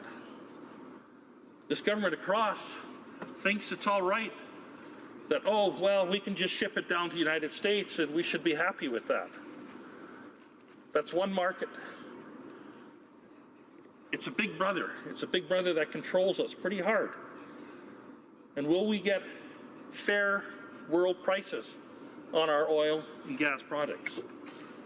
I think, Madam Chair, that the country of Canada would be much better off if we could get our products, especially the oil and gas, to our coastal ports, whether it be the East Coast or whether it be the West Coast, or we could even go into James Bay area. Makes it very reasonable. We heard discussions yesterday about the ban on oil tankers on the West Coast of British Columbia. And we heard people standing up across from us, over to our left, about how unsafe it was to have oil tankers on the west coast of British Columbia. And that under the pressure of the current sitting Prime Minister, they put a ban, or they want to put a ban on oil tankers on the west coast. It's so bad, but it's okay on the east coast, Madam Chair. You know, and as I explained to one of the Liberal members yesterday, I can't remember who it was, but he was talking about how bad it was, and yet I explained when you go up the inlet into Stewart, which is about 130 miles, 140 miles, that line goes right up the center. So on one half of the inlet, you can have a tanker, and the other half you can't. And they're trying to tell us logistically that it's unsafe on the other half of the inlet, but it's okay on the other half. I mean, this is the logic this government is passing on. And when you go back to the commissioner, and I brought her up a few times, it's obvious that same logic is being directed downhill to our bureaucrats because we failed. They haven't reduced greenhouse gases one tiny bit since they've been in government. And I can stand here and say that when Conservatives were in government, we did decrease carbon taxes in transportation, in coal-fired energy. They cannot say that. It's a failing mark. It's easy to talk, but when you walk the talk, it's much more difficult. Our Conservative governments walk the talk. This government, currently today, just talks the talk and no formal action. Therefore, I'm looking forward to this moving to committee stage so that it can be studied more and more input put in and more evidence received. Thank you, Madam Chair. Questions and comments? The honourable member for Hamilton East. Well, thank you, Madam Speaker. I have the greatest respect for my friend from Yellowhead, and I plead ignorance on the notion of animal welfare and species in his part of the world. I have traveled through on my way to visit my son in the Peace River country, so I see it a little, but I'm just a little puzzled because in our part of the world, Madam Speaker, we actually have the First Nations under the direction of Parks Canada culling deer herds, which are destroying the sustainability not only of farmlands, but of the deer herds themselves. So I wonder if my friend from Yellowhead would tell me how sustainability works with the deer that he's feeding as opposed to allowing First Nations who were coming back to the traditional lands from which they were taken to look after this issue. So I'm just puzzled, and I'm sure my friend from Yellowhead will have a good answer, but could you tell me, could the member from Yellowhead tell me how feeding wild deer is a sustainable practice? And before I recognize the member, I just want to apologize. I forgot to include Stony Creek when I recognize the member for Hamilton East Stony Creek. The honourable member for Yellowhead. Thank you, Madam Chair. And I'd like to thank the honourable member across for his question. You know, using Aboriginal communities to cull herds in certain specific protected spaces is nothing new. You know, I grew up in a community called Chipman, Alberta. It's a little east of Edmonton, about 35 miles, and we had Elk Island National Park there. The Elk Island National Park is famous for its buffalo herd. And I can remember back to long ways, but I think we moved there back in about 1959. And in 1960, my dad worked for Parks Canada. And they had a culling program on at that time. And some of the Aboriginal communities were invited. Local farmers took place. And they kept the herd down to a manageable position because there was only so much land. And as we know, buffalo take a large amount of land to roam, as do caribou, for example, as do elk. They take a large area of land. So we need to look at conservation in these areas. And I have no problem in some of our northern parts of our country and where we have Aboriginal people doing hunts to keep the herds culled to a manageable area to sustain the growth of the herds, etc. But in this particular case that I brought up, Madam Chair, was a hunt called a traditional hunt because their forefathers hunted in the park. It's a traditional hunt. It has nothing to do with culling the herd or anything like that, Madam Chair. It's just a traditional hunt. But you know what? There are 12 different Aboriginal groups that claim rights to the park, to Jasper National Park and Banff National Park. If all 12 want to do a hunt, now it becomes very serious. You open the door, you got to be prepared for the flood that comes in, Madam Chair. And yes, I do feed deer, Madam Chair. And do I call it sustainability? Yes, because you know what?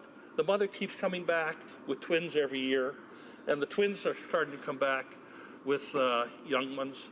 So I call that sustainability. The herd's growing. Thank you. Questions and comments? The honourable member for Saanich Gulf Islands.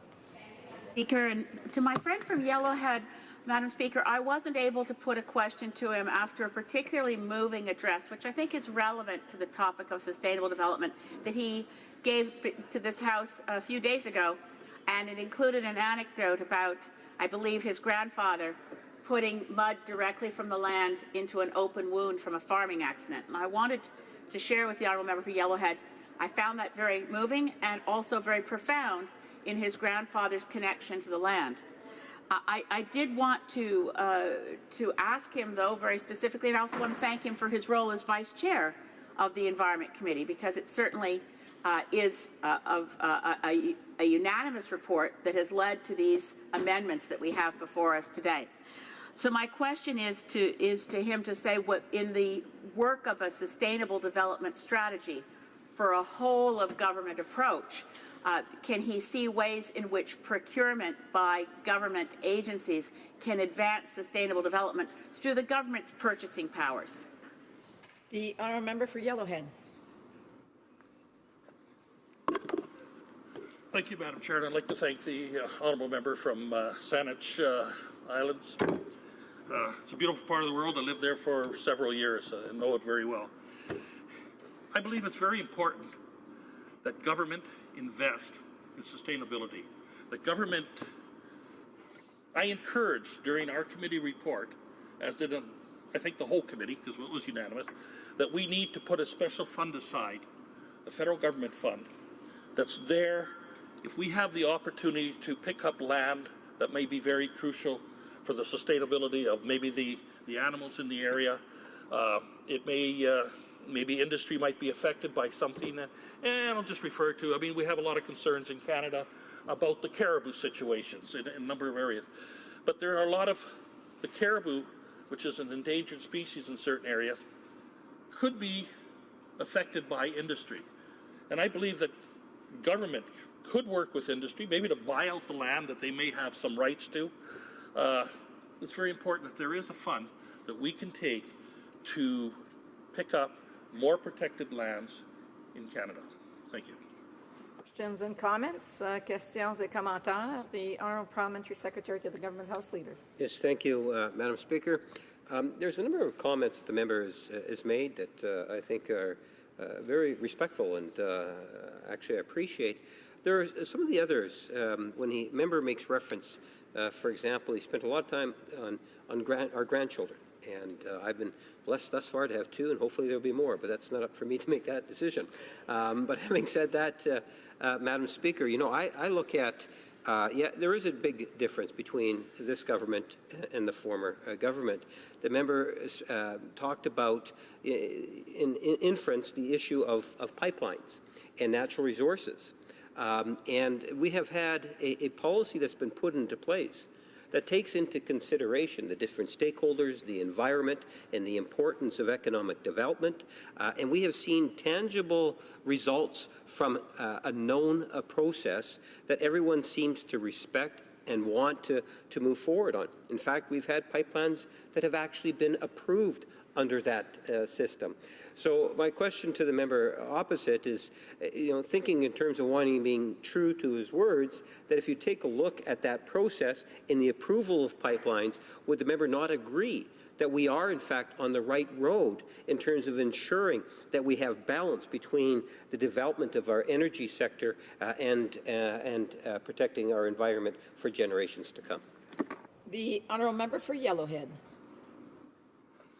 Thank you, Madam Chair. I'd like to thank the Honourable Member across for that question. Yes, I can't disagree with what he said. And I only have to go back to the Northern Gateway. It was approved with 230 stipulations, which I believe industry was prepared to follow suit with and comply with. The Aboriginal communities along the Northern Gateway pipeline through central part of British Columbia were looking forward to that development, that economic development, the sustainability that it would have given to the communities along the Yellowhead route going to Prince Rupert. But it's not built. It's not going to be built. A multi-billion-dollar port facility is not going to be built. Why? Because policy set by this government. Now, if we look back at the most recent pipeline that just stopped, Energy East, why did it stop? Well, it's pretty hard for a Canadian company, resource company, to be able to tell government or be responsible for a product that they may sell to a third world country or to China or to Russia, wherever the market is, if we got it to the ports. They want the company to be responsible. Yet, they're not responsible when we buy it from third world countries like Venezuela and stuff like that on their decrepit practices of how to get the oil from the ground. So it's good enough, Madam Chair. I think I've covered that. Thank you. Resuming debate, reprise de débat, the honourable member for Saanich Gulf Islands. Merci, Madame la Thank you, Madam Speaker. It's an honor for me to be able to rise today and speak this afternoon on the amendments to the Federal Sustainable Development Act. The concept of sustainable development isn't a new one in Canada. There have been many reports and bills on this. The first one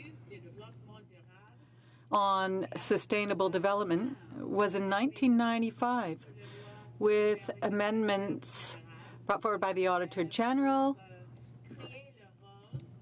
to create the position of the Commissioner of the Environment within the Auditor General's office. It's on the books for some time that makes sustainable development a goal of the Government of Canada. And as I mentioned, since 1995 in the Auditor General Act, we have had a Commissioner for Environment and Sustainable Development to review government policies. We've also had federal sustainable development strategies, and since 2008, we have had this law, the Federal Sustainable Development Act. Canada has a long engagement with the term sustainable development. I want to just retrace those steps briefly. The term sustainable development was first used in 1987 in the report of the World Commission on Environment and Development. This report was generally referred to as the Brundtland Report because it was a World Commission of primarily people who had had some role in political life. Gro Harlem Brundtland at the time was Prime Minister of Norway, which gave this particular UN effort quite a lot of prestige. She started out actually as chair of the World Commission on Environment and Development as leader of the opposition party in Norway. And quite extraordinarily, she stayed committed to this process. When the government fell, she became Prime Minister of Norway and continued as chair of the process. It had two notable Canadians who participated in this process. One was the Canadian member of the Commission itself, Maurice Strong, whom I met at the time in the late 1980s when I was working for the Minister of Environment. And the federal government of Canada at that time, under the leadership of former Prime Minister Brian Mulroney, played a significant role in helping to fund the work of the Brundtland Commission. But more significantly, in terms of the creation of the term sustainable development, the man who held the pen in writing Our Common Future, the report of the Brundtland Commission, became one of my very best friends. He passed away a little more than a year ago. Jim McNeill, who was Secretary General to the World Commission on Environment Development, is the only person I know to have written a best-selling book without his name on the cover. Our Common Future sold in many languages, sold around the world, and put in place the goal that in order to ensure that those countries and those peoples, including within Canada, who live in poverty, can be raised out of poverty, and at the same time we can limit the damage done by a consumeristic, industrialized society in destroying our environment, we needed to ensure that we developed to lift people out of poverty, but we do it in a way that didn't destroy the life chances of peoples around the world and particularly future generations. I want to note that the goals of the Sustainable Development Strategies as put forward by the Brundtland Commission rested on three legs, not two. It was not merely environment and development, but environment, development, and peace, to which the Brundtland Report directed its attention. It called for a limiting of military spending, attention to the needs to end wars, and to end the environmental damage of the military-industrial complex. By the time the Brundtland Commission report went to the United Nations General Assembly, the goals of peace and nonviolence and ending military spending were set aside. But it was the Brundtland Commission report's recommendations around sustainability that led to the Rio Earth Summit in 1992, the acceptance of the Framework Convention on Climate Change, our entire agenda on fighting global warming by reducing greenhouse gases, can all be traced back to this document from 1987, written by Jim McNeill and endorsed by world leaders. The term sustainable development in the Brundtland Commission report is the one that more or less appears in Bill C-57.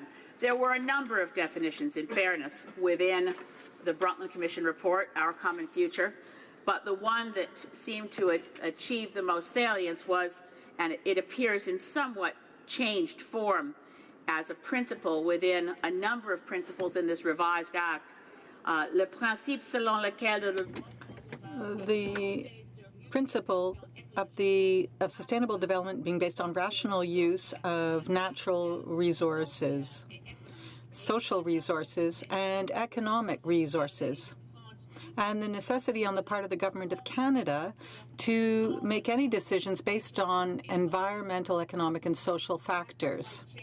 As you can see from the Brundtland definition, which was that sustainability and sustainable development required that the current generation develop in ways that didn't jeopardize the ability of future generations to meet their own needs. So the intergenerational equity piece was very strong.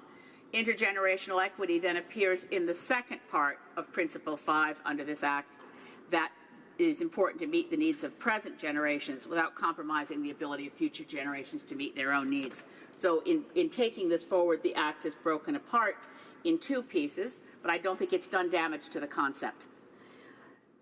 The principle of sustainable development was taken forward by the Government of Canada, and we became one of the leaders of the world in operationalizing the Brundtland Commission report when we put in place the National Round Table for Environment and Economy.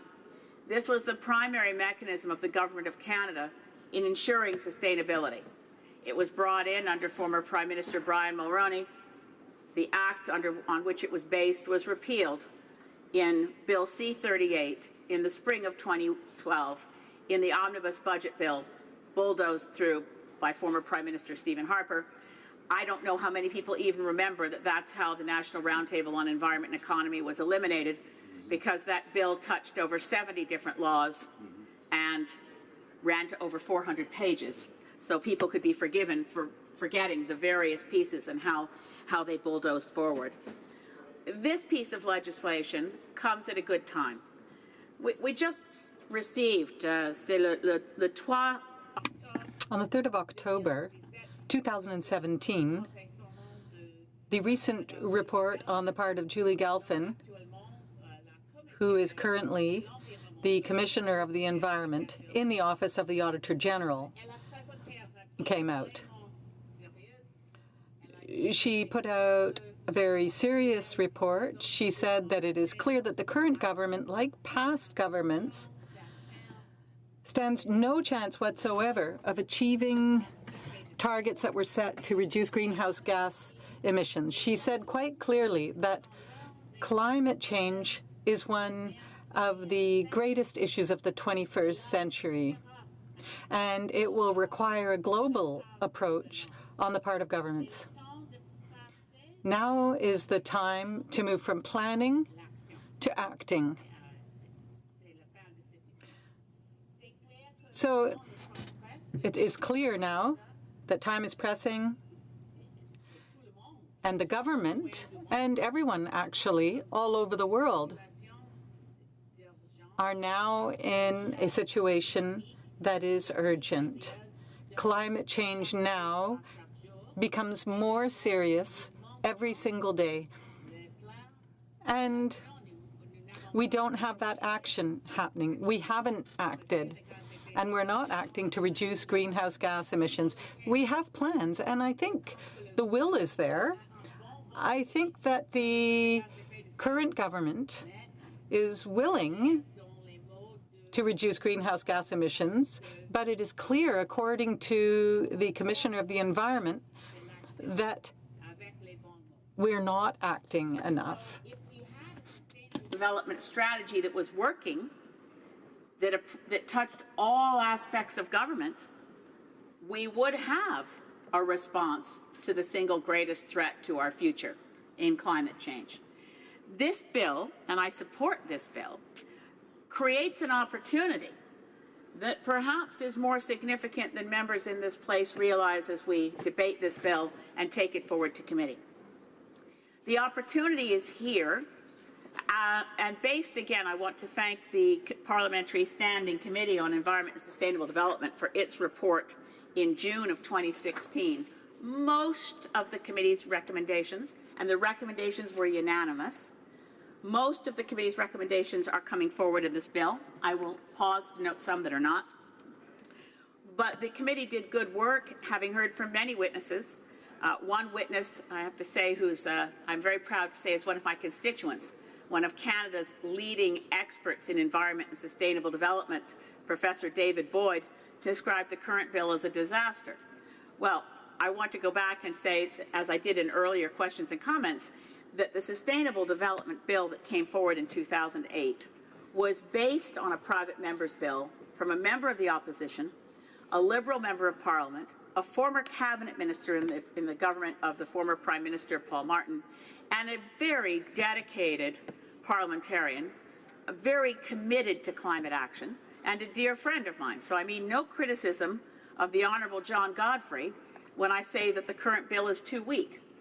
He had to get a private member's bill, imagine this, in 2007, in the time of a minority parliament where the Prime Minister was Stephen Harper, the Minister of Environment was the Honourable John Baird, and there was tremendous cooperation to get this bill through before John Godfrey resigned from Parliament. It was a tremendous effort. It was a success. We got a Sustainable Development Act, but it did not call on the government to adopt a whole-of-government approach. The strategies around sustainable development were essentially environment strategies. And even on that, Madam Speaker, I wanted to share with members of this place who may not know it. Every member of this place is being told, get your Christmas card designs into the House of Commons print shop now, and you will get free Christmas cards to send to all your constituents. I just want to warn you right now that you will not be able to get them on recycled paper. Now, you would think that having had a Sustainable Development Strategy Act since 2008, something as basic as the Parliament of Canada should have Christmas cards on 100% post-consumer waste card stock would not be a current issue of concern. So I hate to tell you all, but if you order your Christmas cards through the free available Christmas card stock, ce n'est pas le papier. This is not recycled paper. It is new paper with no recycled content. Would rather have our Christmas cards go out on recycled paper. That's a basic. It's a basic thing, I think, as well, that the parliamentary dining room should serve seafood that doesn't come from endangered species and doesn't contaminate coastal waters because it's farmed salmon. I've tried. I've written to the Board of Internal Economy. I've written to the Speaker. I've tried over the years to figure out how to control the decision-making in the wonderful staff, terrific parliamentary dining room. The chef is wonderful, and I don't mean to criticize, but they don't have the scope to ensure that they can spend the money to bring parliamentarians and their guests ethical seafood. It's not ethical. You have to be very careful when you're looking at the menu. So these are basics, one would think, having had a sustainable development strategy for the Government of Canada since 2008. I don't think Canadians would be surprised to find that it hadn't radically reformed our attitude towards fossil fuels. You might have hoped it could do the little stuff. Recycled paper for Christmas cards, ethical seafood in our dining room, not leaving cars idling outside Parliament Hill. That was a rule, by the way, Madam Speaker, put in place by former Speaker John Fraser when he was Speaker of the House in a document called Greening of the Hill, in which he required recycled paper, no idling of cars, no use of pesticides on our lawns. That one is still in place. So, to continue, Madam Speaker, what this bill does, I hope, will ensure that the little stuff gets done. But more than that, it's my hope that some of the large goals can be achieved based on the changes in this Act. What are the places where we are looking at sustainable development right now globally in 2017? Our biggest challenge are the Sustainable Development Goals that were adopted by the United Nations in September 2015. There are 17 Sustainable Development Goals, Madam Speaker, and they have within them 169 specific targets to be achieved by 2030. They include such things as taking care of our oceans and a specific goal, stopping the dumping of plastics in our oceans. It includes eliminating poverty. It includes education for women and girls. These are broad and critical sustainable development goals, all 17 of them. And they apply domestically to industrialized countries just as they apply globally and create pressure for industrialized countries to do more in overseas development assistance to lift all peoples of this planet out of poverty. We can do it. We have the resources to do it. That's a sustainable development goal. I should also mention rights of Indigenous peoples. In the Brundtland Report, in our common future, it's very clear that an essential aspect of sustainable development is rights of self-determination to Indigenous peoples. So I would submit to this House that the United Nations Declaration on the Rights of Indigenous Peoples is part and parcel of the Sustainable Development Goals and what are now called the SDGs of the United Nations system. So now let me return to Bill C-57 that we're debating. I like this purpose. The purpose language under the Act is to provide a legal framework for developing and implementing a federal sustainable development strategy, making decision-making, I'm paraphrasing, more transparent, subject to accountability of Parliament. But here again I quote, promotes coordinated action across the Government of Canada to advance sustainable development and respects Canada's domestic and international obligations relating to sustainable development with a view to improving the quality of life of Canadians. The international piece is important here too. I don't think there's a single department of the Government of Canada that will not find itself challenged to take these principles, now including openness and transparency, Indigenous engagement, intergenerational equity, social, economic, and environmental sustainability, to take them on board seriously and develop a strategy and report to Parliament. These are all positive changes. There is one change that I find problematic, and that's the deletion of the requirement under the previous Act of regulation of performance-based contracts. This is found in Section 12 of the Act as it exists right now, that performance-based contracts with the Government of Canada shall include, that's mandatory language, provisions for meeting applicable targets referred to in Federal Sustainable Development Strategy. Now, the Parliamentary Committee makes a reference to the performance-based contracts, but does not suggest that clause be deleted. It suggests it be given more specificity and applied to more entities.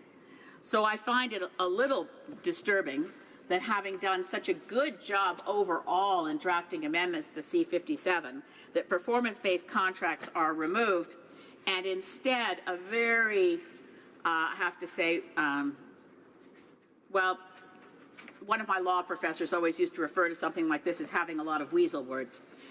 So it's now replaced with Section 10.1, power of the Treasury Board. The Treasury Board may establish policies or issue directives applicable to one or more of the designated entities in relation to the environmental impact of their operations. In other words, that clause is a big fat nothing compared to the performance-based contract clause that exists in the current Act. So I certainly will be taking amendments forward to committee when this bill goes to committee in hopes of preserving the existing Section 12 for performance-based contracts. But overall, Madam Speaker, this bill can't come too soon. Sustainable development has been on the lips of Canadian politicians who didn't have any idea what it really meant for decades now. If we're serious about this, it's about equity. It's about equity between wealthy, industrialized country like Canada and people who are the poorest of the poor living on this planet right now with us, our human family. It's about equity in intergenerational terms, that we don't have the right, and I'm a grandmother, I don't have the right. No one in our baby boom generation that just had a great big party since the end of the Second World War, we don't have the right to leave the ecological damages and ecological debt on our kids' credit cards. We don't have the right to deprive children born today of their access to a healthy and sustainable biosphere, to live out their life without fear of annihilation. We're on the cusp of the last moment that we can save this place. Let's get this act to committee, and let's get a climate change plan underway immediately. Thank you, Madam Speaker. Questions and comments? The Honourable Parliamentary Secretary to the Minister of Families, Children and Social Development. I'd like to commend the member opposite for a very thoughtful and a very wise intervention, and I have a suggestion that some of the ideas that she presented around how government can approach sustainable development with an actual sort of work plan for government itself. The member from Vancouver Quadra is currently engaged in a greening of government exercise, and it'd be great for if you haven't put those specific proposals on paper, recycled paper, it'd be great to have you do that. I have a question, though, about... And the member to address it through the chair. The question I have is the following.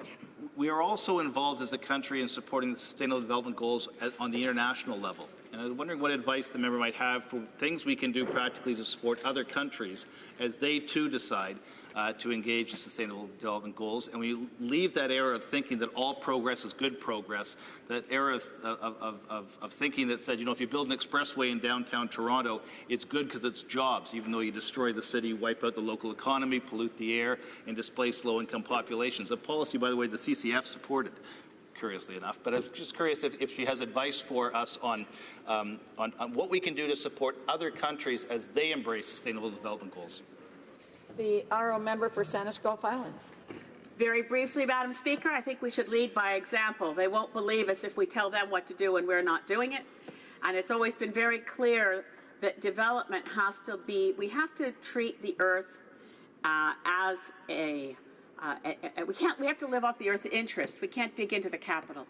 We have to recognize that we should only be ensuring that we, in the words of Indigenous peoples, that we are borrowing from our grandchildren, not stealing from them, and that we ensure that what's there as a legacy for future generations is better than the earth that we've received. And frankly, we're doing the opposite. Questions and comments? Questions et commentaires? The Honourable Member for Timmins James Bay. Thank you, Madam Speaker. I listen with great interest to my honourable colleague. You know, 5-minute walk from my house is the most beautiful place I know on earth, Cross Lake. And you can't swim in that lake. And you probably can't swim in that lake for another 100 years because it used to be considered completely acceptable to take the toxins from the mine and just dump it in lakes because they were there. And so the environment is recovering, but it's only recovering because of legislation.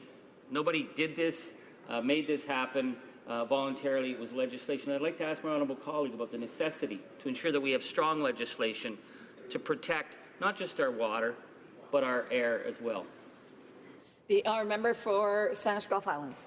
There's a clear record on this. I thank my friend from Timmins James Bay. When we fought acid rain, we did it with regulations. Eliminating mercury took banning it. Getting lead out of gasoline took regulations. We can do a lot with carrots, but we better not forget our sticks. Thank you.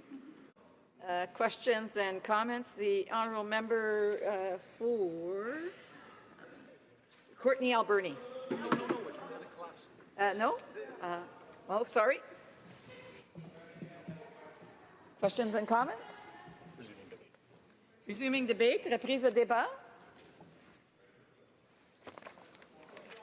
Is the House ready for the question? The question is as follows. Ms. McKenna, seconded by Ms. Bennett, move that Bill C-57, an act to amend the Federal Sustainable Development Act, be now read a second time and referred to the Standing Committee on Environment and Sustainable Development. Plaît-il à la Chambre d'adopter cette... Is it the pleasure of the House to adopt the motion? Que tous ceux qui appuient la motion veulent bien... All those in favor of the motion will please say yea. Que tous ceux qui s'y opposent... All those opposed will please say nay. À mon avis, les non n'ont pas. In my opinion, the nays have it. Call in the members.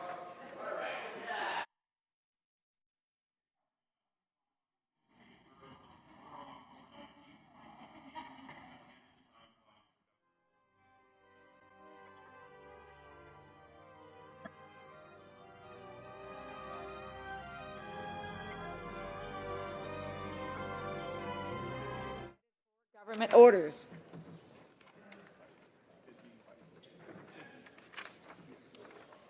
Comme il est 17h30, la It being 5:30 p.m., the House will now proceed to the taking of the deferred recorded division on the motion at second reading stage of Bill C-349 under private members' business. Call on the members.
Just in the nick of time.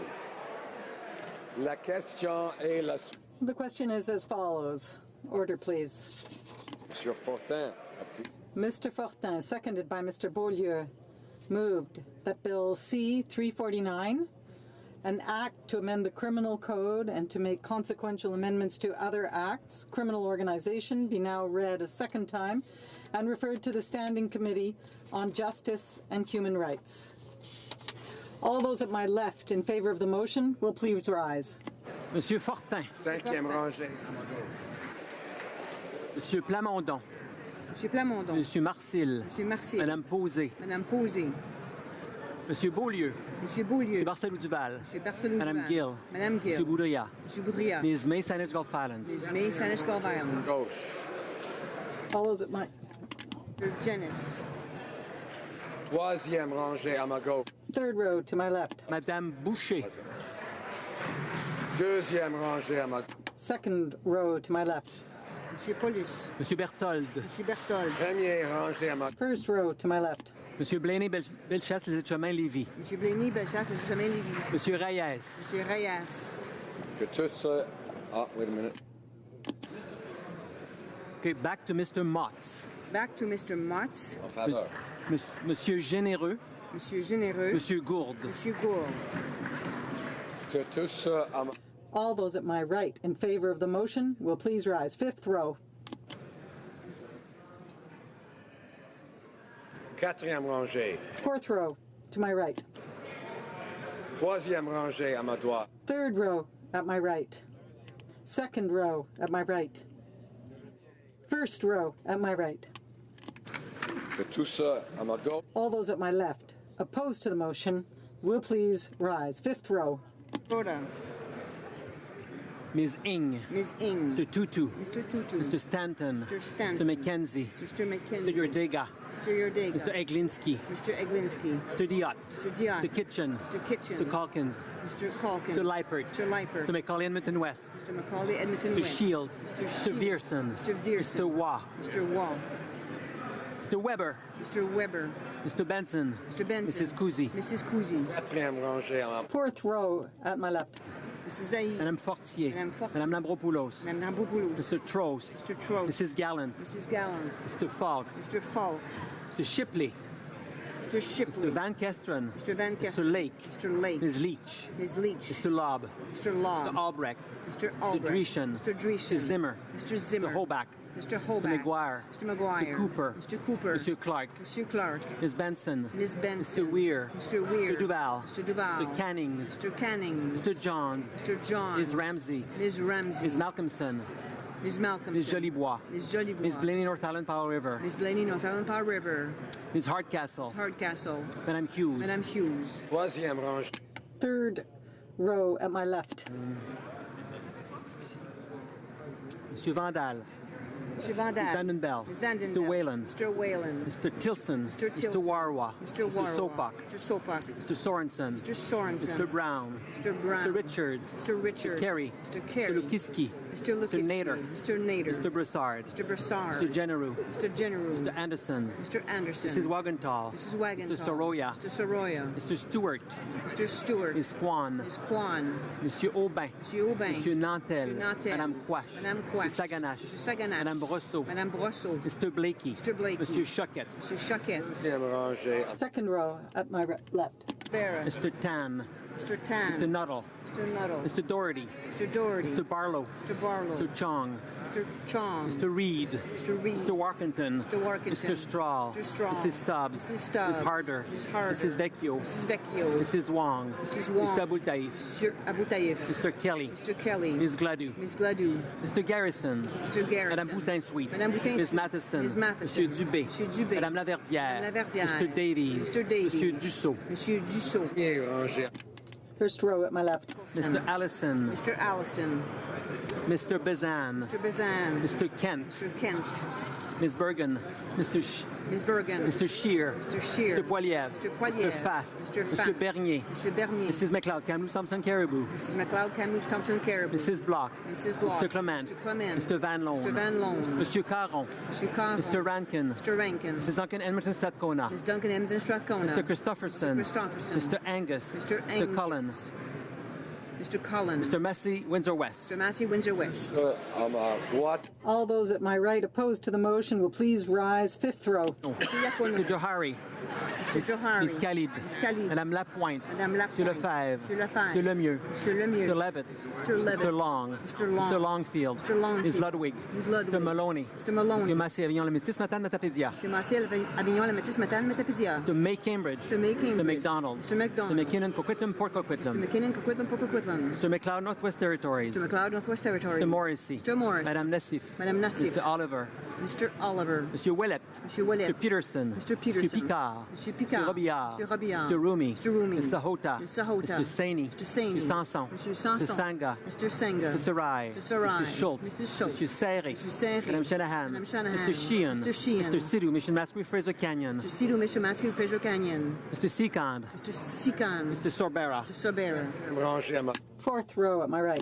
Mr. Area. Mr. Area. Mr. Ayub. Mr. Ayub. Mr. Badaway. Mr. Badaway. Mr. Bayless. Mr. Bayless. Mr. Basio. Mr. Basio. Mr. Bertina. Mr. Bertina. Mr. Breton. Mr. Breton. Mr. Chen. Mr. Chen. Ms. Dabrusen. Ms. Debrusen. Ms. Dillon. Ms. Dillon. Mr. Diorio. Mr. Diorio. Mr. Biddle. Mr. Biddle. Ms. Tassi. Ms. Tassi. Mr. Drouin. Mr. Drouin. Ms. Jerowitz. Ms. Zerowitz. Mr. Sassi. Mr. Sassi. Mr. Elkouri. Mr. Elkouri. Mr. Ellis. Mr. Ellis. Erskine Smith. Mr. Erskine Mr. Smith. Aelofson. Mr. Elfson. Mr. Fisher. Mr. Fisher. Mr. Fonseca. Mr. Fonseca. Mr. Fraser West Nova. Mr. Fraser West Nova. Mr. Fraser Central Nova. Fraser Central Nova. Mr. Fewer. Mr. Fewer. Mr. Garrettson. Mr. Garrettson. Mr. Hardy. Mr. Hardy. Mr. Housefather. Mr. House. Ms. Hutchings. Ms. Hutchings. troisième rangée. Third row at my right.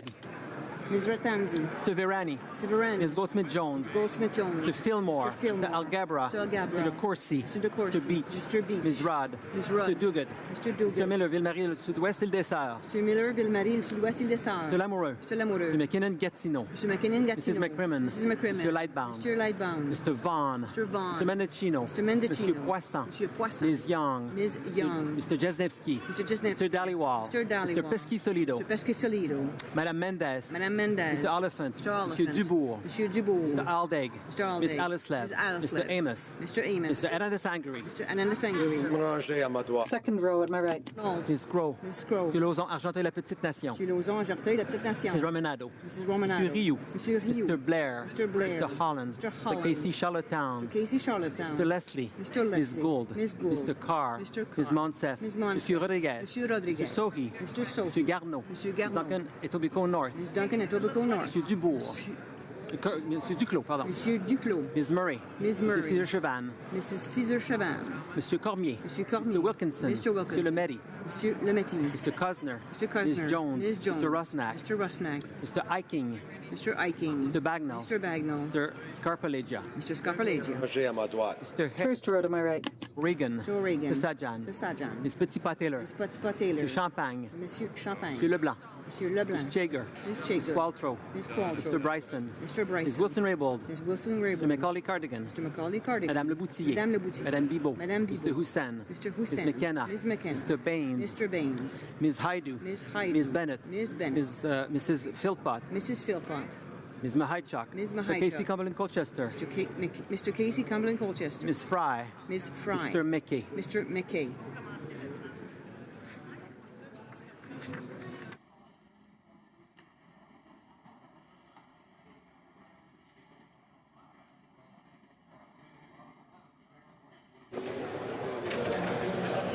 Yeas pour 18, 18, nays contre 261, 261. Déclare la motion. I declare the motion defeated. Proceed to the taking of the deferred recorded division on motion M108 under private member's business in the name of Mr. Shields. The question is as follows. Mr. Shields, seconded by Mr. Sopak, moved that in the opinion of the House, the government should recognize that the ongoing contribution of ranchers and farmers as stewards of the land and conservationists is part of our history, proudly shared by all Canadians, and should consider establishing policies which would support and encourage the development of private farm and ranch land, conservation and restoration projects. All those at my left in favor of the motion will please rise. Mr. Shields. Mr. Shields. Fifth row. Mr. Rota. Mr. Rota. Ms. Ing. Ms. Mr. Ing. Tutu. Mr. Tutu. Mr. Stanton. Mr. Stanton. Mr. McKenzie. Mr. McKenzie. Mr. Yurdega. Mr. Yurdega. Mr. Eglinski. Mr. Eglinski. Mr. Diot. Mr. Diot. Mr. Kitchen. Mr. Kitchen. Mr. Calkins. Mr. Calkins. Mr. Leipert. Mr. Leipert. Mr. Macaulay Edmonton West. Mr. Macaulay Edmonton West. Mr. Vierson. Mr. Vierson. Mr. Waugh. Mr. Waugh. Mr. Motz. Mr. Motz. Mr. Weber. Mr. Weber. Mr. Benson. Mr. Benson. Mrs. Cousy. Mrs. Cousy. Mr. Plamondon. Monsieur Plamondon. Mr. Marcil. Monsieur Marcil. Madame Posé. Madame Posé. Monsieur Fortin. Monsieur Fortin. Monsieur Beaulieu. Monsieur Monsieur Beaulieu. Barcelou-Duval. Monsieur Barcelou-Duval. Madame Gill. Madame Gill. Monsieur Boudria. Monsieur Boudria. Ms. May Saanich Gulf Islands. Ms. May Saanich Gulf Islands. Mrs. Zaid.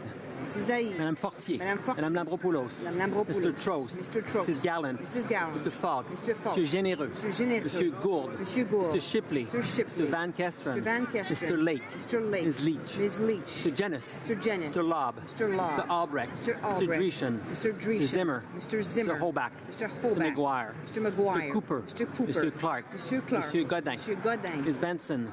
Ms. Benson. Mr. Weir. Mr. Weir. Mr. Duval. Mr. Duval. Mr. Canning. Mr. Canning. Mr. Johns. Mr. Johns. Ms. Ramsey. Ms. Ms. Ramsey. Malcolmson. Ms. Malcolmson. Ms. Jolibois. Ms. Jolibois. Ms. Blaney, North Island, Powell River. Ms. Blaney, North Island, Power Ms. River. Hardcastle. Ms. Hardcastle. Madame Hughes. Madame Hughes. Third row at my left. Monsieur Vandal. Monsieur Vandal. Ms. Vandenbell. Ms. Vandenbell. Mr. Whalen. Mr. Whalen. Mr. Tilson. Mr. Tilson. Mr. Warwa. Mr. Warwa. Mr. Sopak. Mr. Sopak. Mr. Sorensen. Mr. Sorensen. Mr. Brown. Mr. Brown. Mr. Richards. Mr. Richards. Mr. Carey. Mr. Carey. Mr. Lukiski. Mr. Lukiski. Mr. Nader. Mr. Nader. Mr. Broussard. Mr. Broussard. Mr. Sweet. Mr. Sweet. Mr. Genereux. Mr. Genereux. Mr. Anderson. Mr. Anderson. Mrs. Wagenthal. Mrs. Wagenthal. Mr. Soroya. Mr. Soroya. Madame Boucher. Madame Boucher. Mr. Stewart.